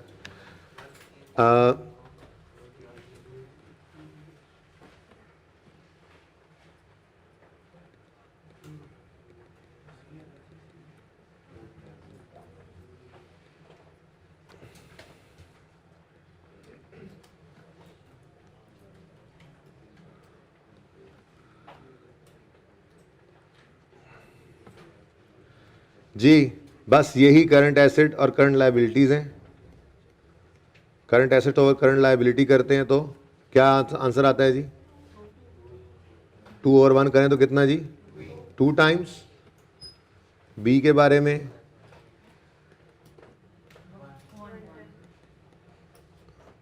अब इसका मतलब समझिएगा। इसका मतलब ये होता है कि टू पे ₹1 current liability, company x has 2 rupees of current assets available. 2 times का मतलब क्या होता है? देखिए ना, हमने न्यूमरेटर में रखा हुआ है करंट एसेट्स को, डिनोमिनेटर में करंट लायबिलिटीज़ को। हम क्या बताना चाह रहे हैं, हम क्या कह रहे हैं? हम कह रहे हैं जी 2 रुपये की करंट, अगर 1 रुपये की करंट लायबिलिटी हो ना, उसको पे करने के लिए हमारे पास, देखें एक बात याद रखें, लिक्विडिटी रेशो बहुत अहम रेशो है। आपकी एबिलिटी टू पे current liabilities from current assets ये होनी चाहिए। आपकी एबिलिटी टू पे, देखो ना, आपको बिजली का बिल आया, ठीक है, आपने मिसाल के तौर पर घर में बिजली का बिल आया, अब आप प्लॉट खरीद के रखा हुआ था, वो बेच के ये बिल पे कर दें, क्या ये मुनासिब है? बात समझ आई थोड़ी सी? यानी करंट लायबिलिटीज़ को पे करने के लिए आपको करंट एसेट्स यूज़ करने चाहिए, ना कि नॉन करंट एसेट्स की तरफ चले जाओ। तो हमने ये जब रेशो लिखी करंट एसेट्स और करंट लायबिलिटीज़, तो इसमें हम क्या बता रहे हैं? हम यही देखना चाह रहे हैं कि हमारी लिक्विडिटी की पोजीशन कैसी है। क्या हम इस काबिल हैं कि हम अपनी करंट लायबिलिटीज़ को करंट एसेट्स से पे कर सकें, या प्लॉट बेच के बिल जमा कराना पड़ेगा? कुछ बात समझ आई? लिक्विडिटी रेशो का मतलब लिक्विडिटी कैसी है हमारी, क्या हम, हमारी एबिलिटी है, क्या हम इस काबिल हैं कि हम अपनी करंट लाइबिलिटीज को अपने करंट एसेट्स में से पे कर सकें। ठीक है, तो फिर कंपनी ए केस में क्या बात आई जी, बिल्कुल दुगनी है, दुगनी ताकत हमारी। हम 1 रुपए करंट लायबिलिटी पे करने के लिए करना चाहें तो उसके लिए हमारे पास अवेलेबल हैं 2 रुपए करंट एसेट्स में। ठीक है, और कंपनी बी के केस में क्या है जी, 1 रुपया करंट लायबिलिटी पे करने के लिए 1 रुपया। बहरहाल है ये भी ठीक, गड़बड़ तब हो जब इससे भी नीचे काम चला जाए। ये बात समझ आई है? ठीक है, तो करंट रेशो क्या बताती है हमें, एबिलिटी टू पे current liabilities out of current. Heading पे उधर आओ ना, इंटरप्रिटेशंस में आओ, शाबाश, इंटरप्रिटेशंस में आओ और हेडिंग बनाओ current ratio.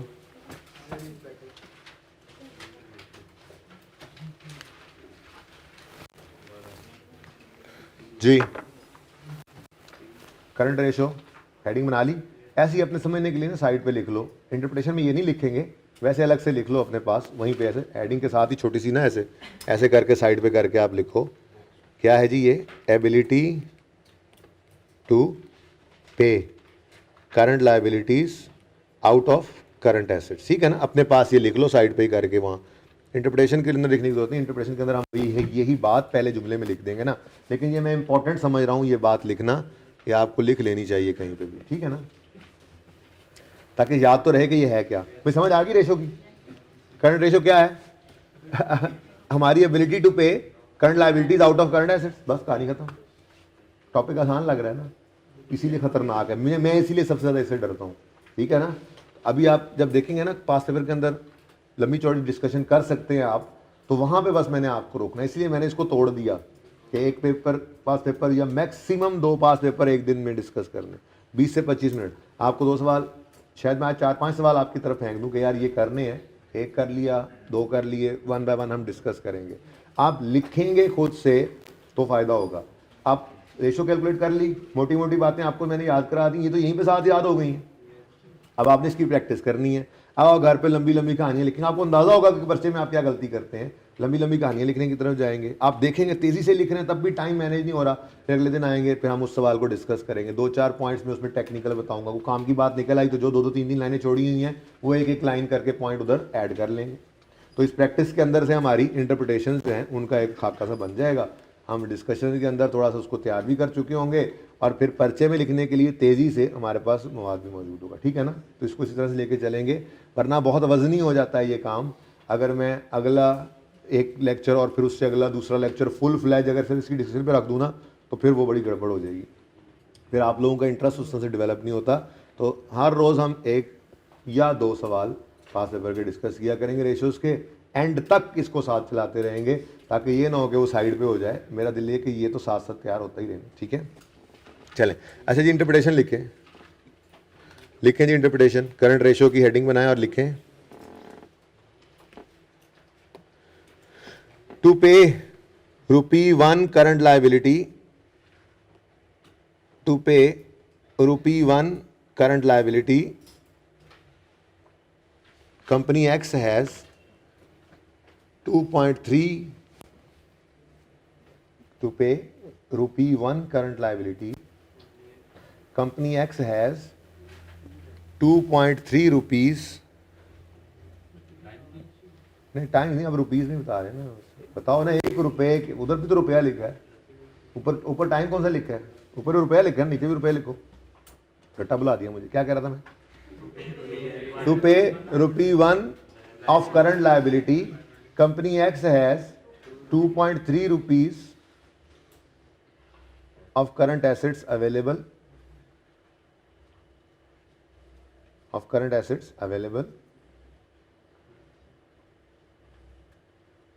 as compared to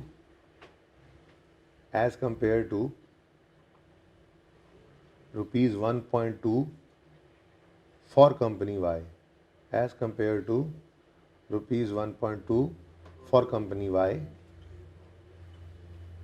चलो शुक्र है मेरी कंपनी का भी कोई हाल बेहतर हुआ।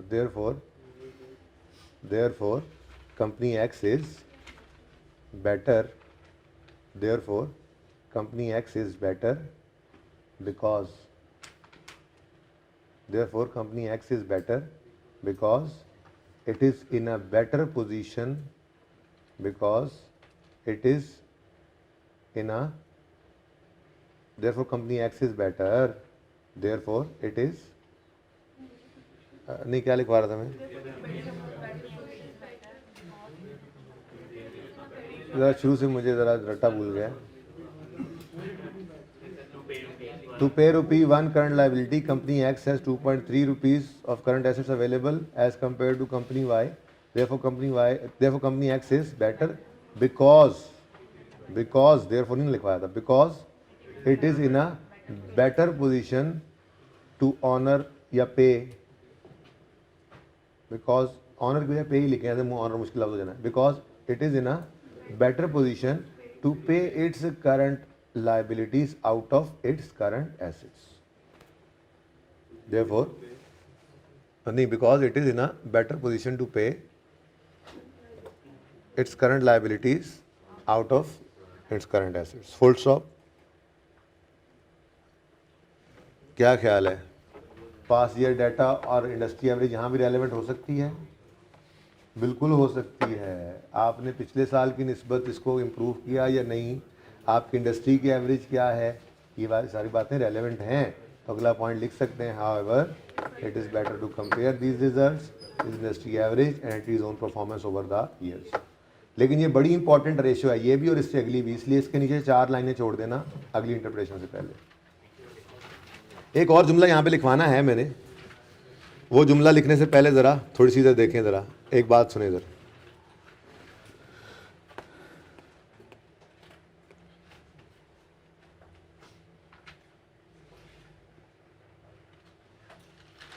लो जी, कंपनी ये बढ़ी आगे और उसने कहा टू पे रुपी 1 करंट लायबिलिटी. हमारे पास 2 लिख लेता हूँ मैं चीज़ें, कैश भी और इन्वेंट्री भी.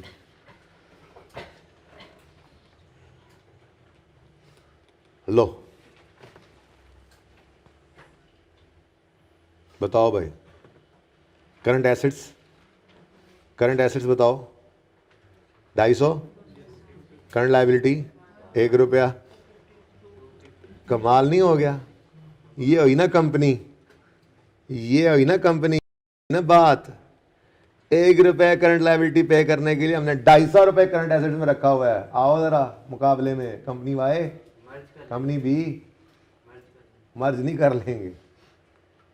ये होना चाहिए, ये तो नहीं सही, ये नहीं सही. दुनिया अकाउंटिंग में कहा जाता है कि 2:1 इज द आइडियल रेशियो. ठीक है, 2:1 करंट रेशियो 2:1 ये आइडियल है. इससे कम भी गड़बड़ है, थोड़ा खतरा हो जाता है पैदा, और इससे ज़्यादा भी सही नहीं है. क्यों? देखो इधर यार, आपके पास इतना वेला कैश पड़ा है तो कहीं और इन्वेस्ट करके पैसे क्यों नहीं कमाते? बेवकूफ़ हो, आपने जो दराज में रखा हुआ है पैसा तो ऐसे डेप्रिशिएट हो ही रहा है, वैल्यू लूज कर ही रहा है. क्या कर रहे हो आप लोग? पैसा रख के बैठे रहते हैं. इन्वेंट्री जितनी पड़ी है, मतलब शक पड़ता है कहीं आपकी चीज़ें बिक नहीं रही हैं, ऑब्सोलीट तो नहीं होगी, कहीं स्लो मूविंग तो नहीं है. ये तो उल्टा क्वेश्चन मार्क्स रेज कर रही है बात. ठीक है, ये बात समझ आई है? ये नहीं कि आप अब कहो बस जितना हायर उतना बेटर, थोड़ा सा यार थोड़ा सा चलो चीज़ में, ठीक है ना. 1 रुपये लायबिलिटी करंट लायबिलिटी पे करने के लिए 2 रुपये करंट एसेट पड़े, एनफ. ठीक है, any excessive ratio may be an indicative of excessive cash, surplus cash और ऑब्सोलेसेंस ऑफ इन्वेंट्री. देखो रेशो के टॉपिक में ना मे के लफ्ज से काम करना है आपने, मस्ट नहीं कह देना. ठीक है ना. अभी मैं अगला जुमला लिखवाऊंगा तो मैं कहूंगा कि 2:1, अभी लिखवाता हूँ, 2:1 is the ideal ratio and any excessive ratio, अब किसी एक की एक्सेस आ गई है, is an indicative that this company has excess cash या inventory of this company is obsolete. तो एग्जामिनर कहेगा कहाँ लिखा हुआ है? नहीं है ऑब्सोलीट, वैसे ही बना के रख लिए ज़्यादा. तो शैल, मस्ट, ये अल्फाज इस्तेमाल करने, कह दो जी हो सकता है इन्वेंट्री ऑब्सोलीट हो गई हो. हाँ, आपने नहीं लिखा पर्चे में, लेकिन क्योंकि एक्सेसिव है हो सकता है इन्वेंट्री ऑब्सोलीट हुई पड़ी है. ठीक है ना. तो चलो अगला पॉइंट लिखो करंट रेशो में. लिखो जी, number 2, ideal current ratio is 2:1. Ideal current ratio is 2:1 and any excessive ratio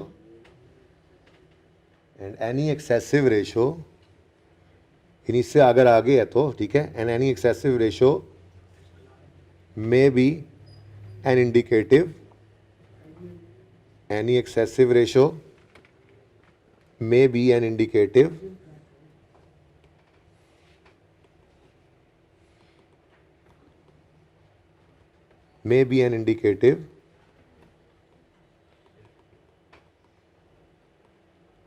of surplus cash.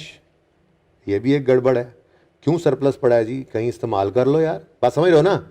Surplus cash और slow moving slash obsolete stock. Obsolete पुराना हो गया है, स्लो मूविंग है, बिक नहीं रहा है, ठीक है ना। तो ये दोनों बातें ही गड़बड़ हैं। तो बहुत ज़्यादा एक्सेसिव हो ना अगर करंट रेशो, तो हमें ये शक भी पड़ जाता है कि कहीं सरप्लस कैश तो नहीं पड़ा। देखो ना, करंट सवाल के अंदर करंट एसेट्स इकट्ठे भी तो दे सकता है, कोई नहीं पता आपको कितना कैश है, कितना उसमें इन्वेंट्री है, कितनी क्या है, ठीक है ना। तो फिर आप यूँ लिख सकते हो। क्या क्या पॉइंट लिखा हमने, आइडियल करंट रेशो कितनी है जी, 2:1 and any excessive ratio may be an indicative of surplus cash और स्लो मूविंग और ऑब्सोलीट इन्वेंट्री, ठीक है। और अगर वो खुद बता दे ऐसी कोई बात, तो ये जुमला रोब झाड़ने की बजाय ये जुमला लिख देना इस तरह से। वो कह देता है जी इतना कैश पड़ा हो, तो आप कह सकते हो जी सरप्लस कैश पड़ा है, कहीं और इन्वेस्ट कर लेना, इसको यहाँ रखने की ज़रूरत नहीं है, इतनी एक्सेसिव अच्छी नहीं होती रेशो, ठीक है ना, सही है।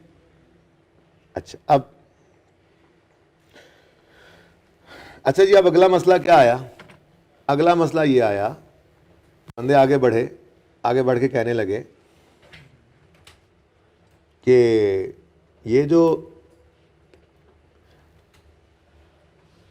आप लोग कह रहे हैं कि करंट रेशो टू पे इलेक्ट्रिसिटी बिल ऑफ 1 रुपी, आपके पास जी इतने जो है वो पड़े हुए हैं, कैश पड़ा है, इतने डेटर्स, इतनी इन्वेंट्री, ऐसे आप बात कर रहे हैं, ठीक है। तो एक बात तो बताएं, अब ये मोतरजीन उठते हैं ना जब ऐसे ही, वो कहने लगे आप कह रहे हैं जी बिजली का बिल आएगा तो हम करंट एसेट से उसे पे कर देंगे। क्या आपको लगता है कि बिजली का बिल आए तो फौरन इन्वेंट्री बिक जाएगी? दूसरी बात, डेटर भी पड़े होते हैं, मिसाल के तौर पे प्री पेमेंट्स भी पड़ी होती हैं। अच्छा, प्री पेमेंट्स की बात करें तो पहले, क्या आपको लगता है कि प्री पेमेंट्स आप यूज़ करके बिजली का बिल पे कर सकते हैं? ये तो नहीं ना हो सकता, बात समझ रहे हो, ठीक है ना। आपको बिजली का बिल आ गया, आपने अपने दुकान के ओनर को जो है वो आप लैंडलॉर्ड को आपने अगले साल किराया दिया होता एडवांस, आपने कहा यार ये उधर देनी यार, ऐसे होगा?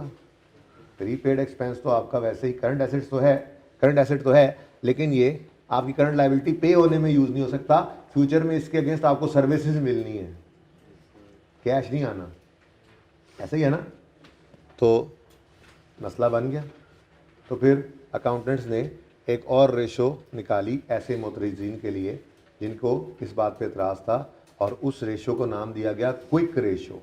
क्या नाम दिया गया जी? Quick ratio. इसको एसिड टेस्ट रेशो का नाम भी दिया जाता है, ठीक है, क्विक रेशो या एसिड टेस्ट रेशो। और इसका फॉर्मूला है करंट एसेट्स में से इन्वेंट्रीज को और प्री पेमेंट्स को माइनस कर दो अगर सवाल में गिवन हो तो, ठीक है जी।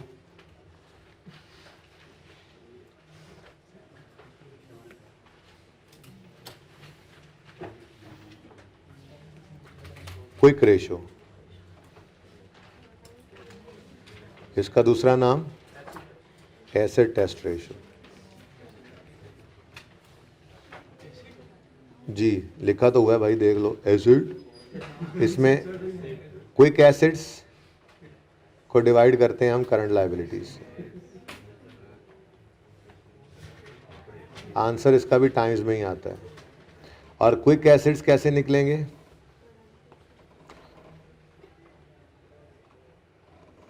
जी, क्विक एसिड्स का फॉर्मूला है current assets minus inventory minus pre payments.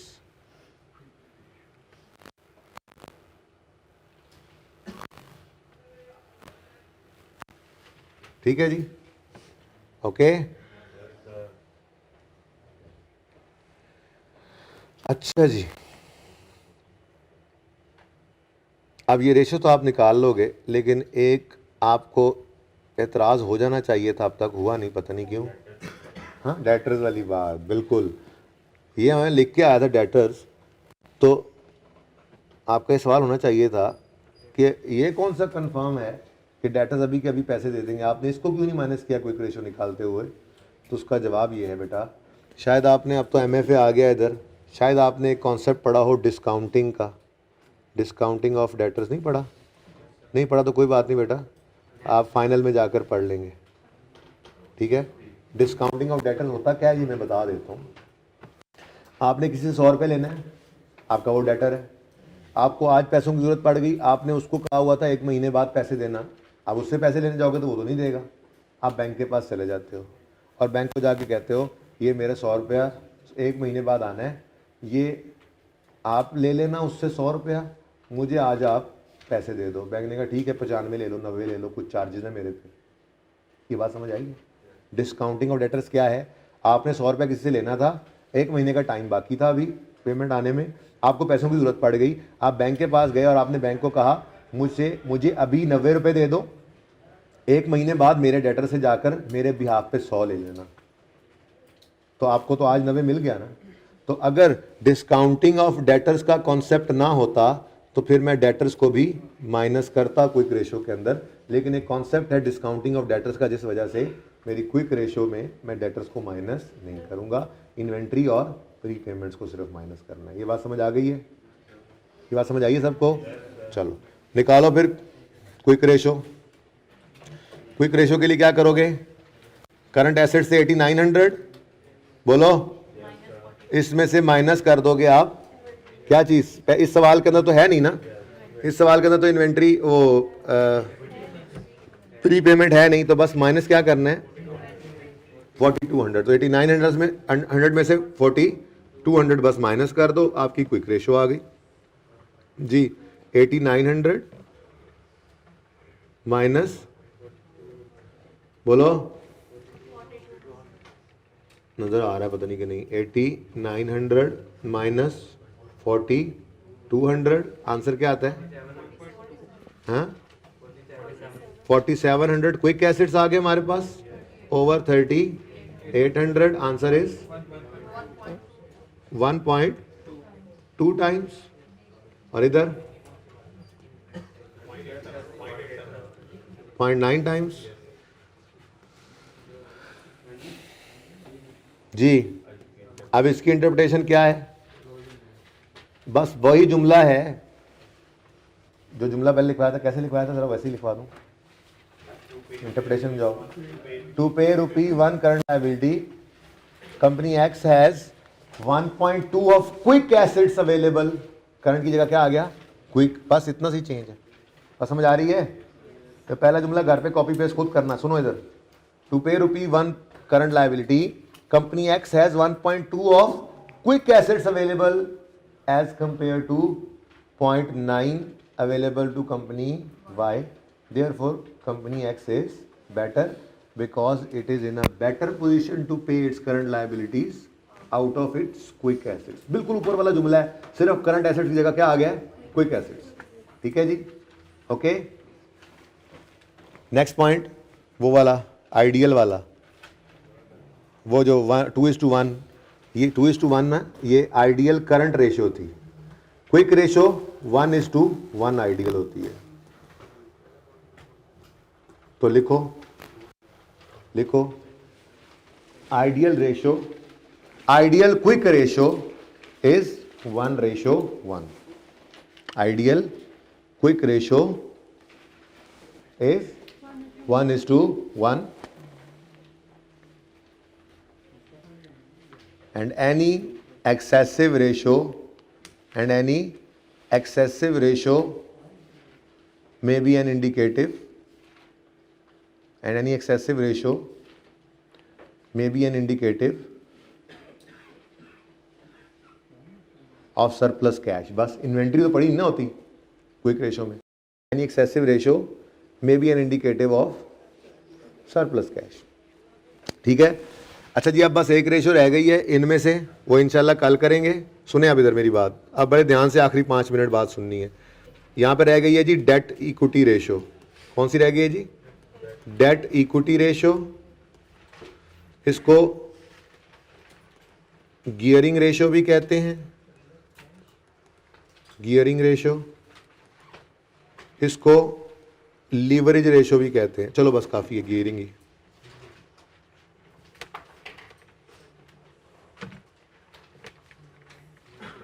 चलो नाम शाम लिख लेंगे फिर बाकी भी। अच्छा, बस ये रेशो की जगह यहाँ पे छोड़ देंगे हम। ठीक है, यानी कि यहाँ पर कैलकुलेशन के लिए जितनी हर एक रेशो की जगह आ रही थी। ठीक है, ओके। अच्छा, अगली बात, उसके बाद आपने एक तो ये काम करना है कि 15, 16, 17 3 रेशोज कैलकुलेट करनी है और क्वेश्चन नंबर 2 से करनी है। ये क्वेश्चन नंबर 2 देखें, पेज 662 पे है। इसमें सिर्फ प्रॉफिट एंड लॉस अकाउंट है। Question 2 page 662।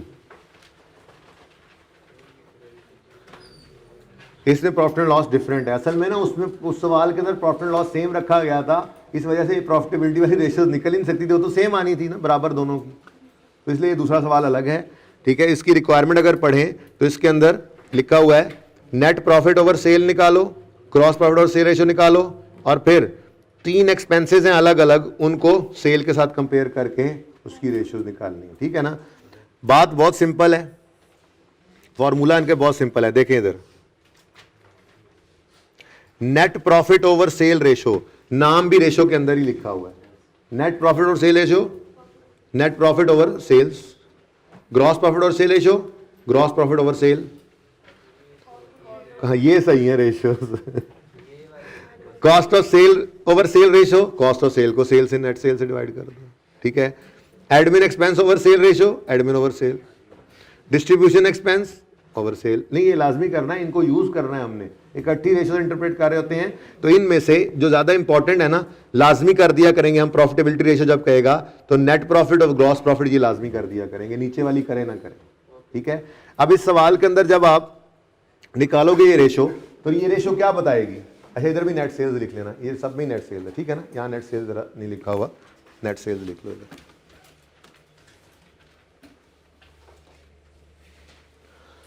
अच्छा, इधर देखो, अब ये सेल क्या, ये रेशो क्या बताएगी? पर रुपी 100 ऑफ सेल कितना प्रॉफिट आया। एक 100 रुपए की सेल करें तो जी 15 रुपए प्रॉफिट आता है इसका, इसका 20 रुपए आता है। एक 100 रुपए की सेल में ग्रॉस प्रॉफिट इसका 25 आता है, इसका 35 आता है। एक 100 रुपए की सेल करें तो उसमें कॉस्ट ऑफ सेल मिसाल के तौर पे 35 रुपए है, इसकी 45 रुपए है। बात समझ आ रही है? इतनी ही सिंपल रेशियोज है। तो क्वेश्चन नंबर 2 से इसको लिखना है और फिर इंटरप्रिटेशन का जुमला अपने तौर पे लिखने की कोशिश करनी है। ये बात जो मैंने बोली है ये आपने लिखनी है। क्या कहोगे आप? रेशो निकाली, आप क्या कहेंगे?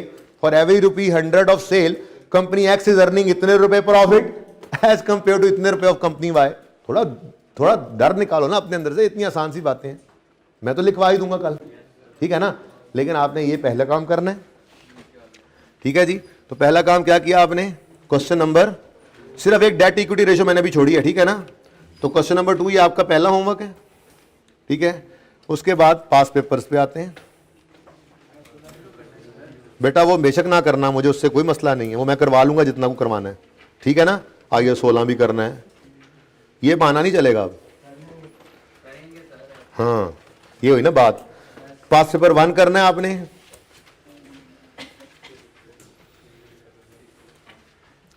पास पेपर 2 में सिर्फ ना, सॉरी 3 में, पास पेपर 3 में सिर्फ उसने कैलकुलेट का कहा है रेशियोज को क्या करो, ये तो करोगे ही। 6 नंबर की सिर्फ कैलकुलेशन मांगी थी, इंटरप्रिटेशन नहीं मांगी उसने, ठीक है। 1 और 3 हो गया।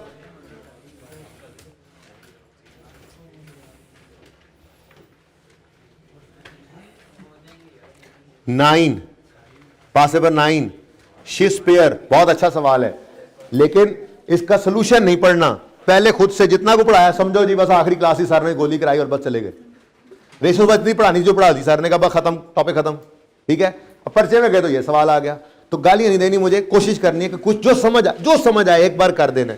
ईमानदारी देखो, अभी आप बिल्कुल तैयार नहीं हो इस टॉपिक में, ये समझ लो, लेकिन फिर भी एक कोशिश करके जरा देखो कितना कॉन्फिडेंस आता है। कुछ ना कुछ कैलकुलेशंस हो गई, आधा पुजद्दा सवाल सही होगा, कोई 2-4 बातें सही होगी, ये बहुत बड़ा कॉन्फिडेंस होगा कि यार हमने तो इस तरह का सवाल देखा नहीं था ना डिस्कस किया है, ठीक है। तो 3 सवाल हो गए, पहले 2 सवाल नहीं है, सवालियां हैं। हाँ जी, इन दोनों में से ना आप एक कर लें, 8वां, ठीक है जी। तो होमवर्क क्या बना जी? 1, 3, 8 और 9, 1, 3, 8 और 9। इंशाल्लाह 1, 3 तो 10 मिनट में डिस्कस हो जाएगा, इसलिए 8 और 9 में से भी कोई एक डिस्कस हो जाएगा कल की क्लास में, ठीक है जी। तो होमवर्क कितना है, क्या है जी होमवर्क? एक तो है जी वो क्वेश्चन नंबर, कौन से सफे पे है? Question number 2, page number 662। दूसरा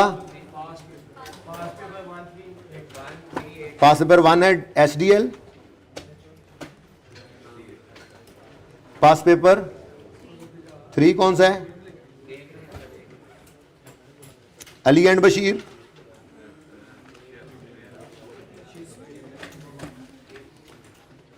ठीक है जी। उसके बाद पास पेपर 8 का नाम बताओ। कीबोर्ड KL, अच्छा, और आखिरी है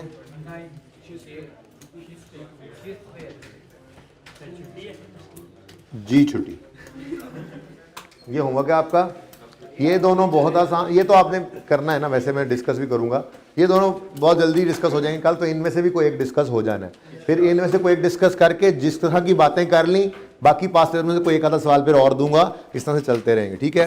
कोशिश मैं यही करूंगा कि कल मैं IAS 16 के अंदर जो बातें होनी है वो निकाल के ले आऊँ। आज थोड़ी सी मेहनत करनी पड़ेगी मुझे बैठ के, ठीक है। और 1 बाय 1 हम फिर इन टॉपिक्स को देखते चले जाएंगे, ठीक है। रिवीजन प्लान क्लासें खत्म होने के हफ्ता 10 दिन बाद मिल जाएगा आपको इंशाल्लाह। पहले मिलेगा, लेकिन मैं पहले क्या के फंसना नहीं चाहता। उधर इंट्रो प्लस R1 चल रही है, FAR 2 चल रही है, आप लोग दिन में 50 मैसेज करते हैं, फिर बना नहीं, सुबह दोपहर शाम रात। तो इसलिए सेशन खत्म होने के 1 हफ्ते तक मिलेगा, कोई मैसेज नहीं करेगा मुझे। मैं कोशिश करूंगा Day 1 पे ही मिल जाए आपको। अल्लाह हाफिज़।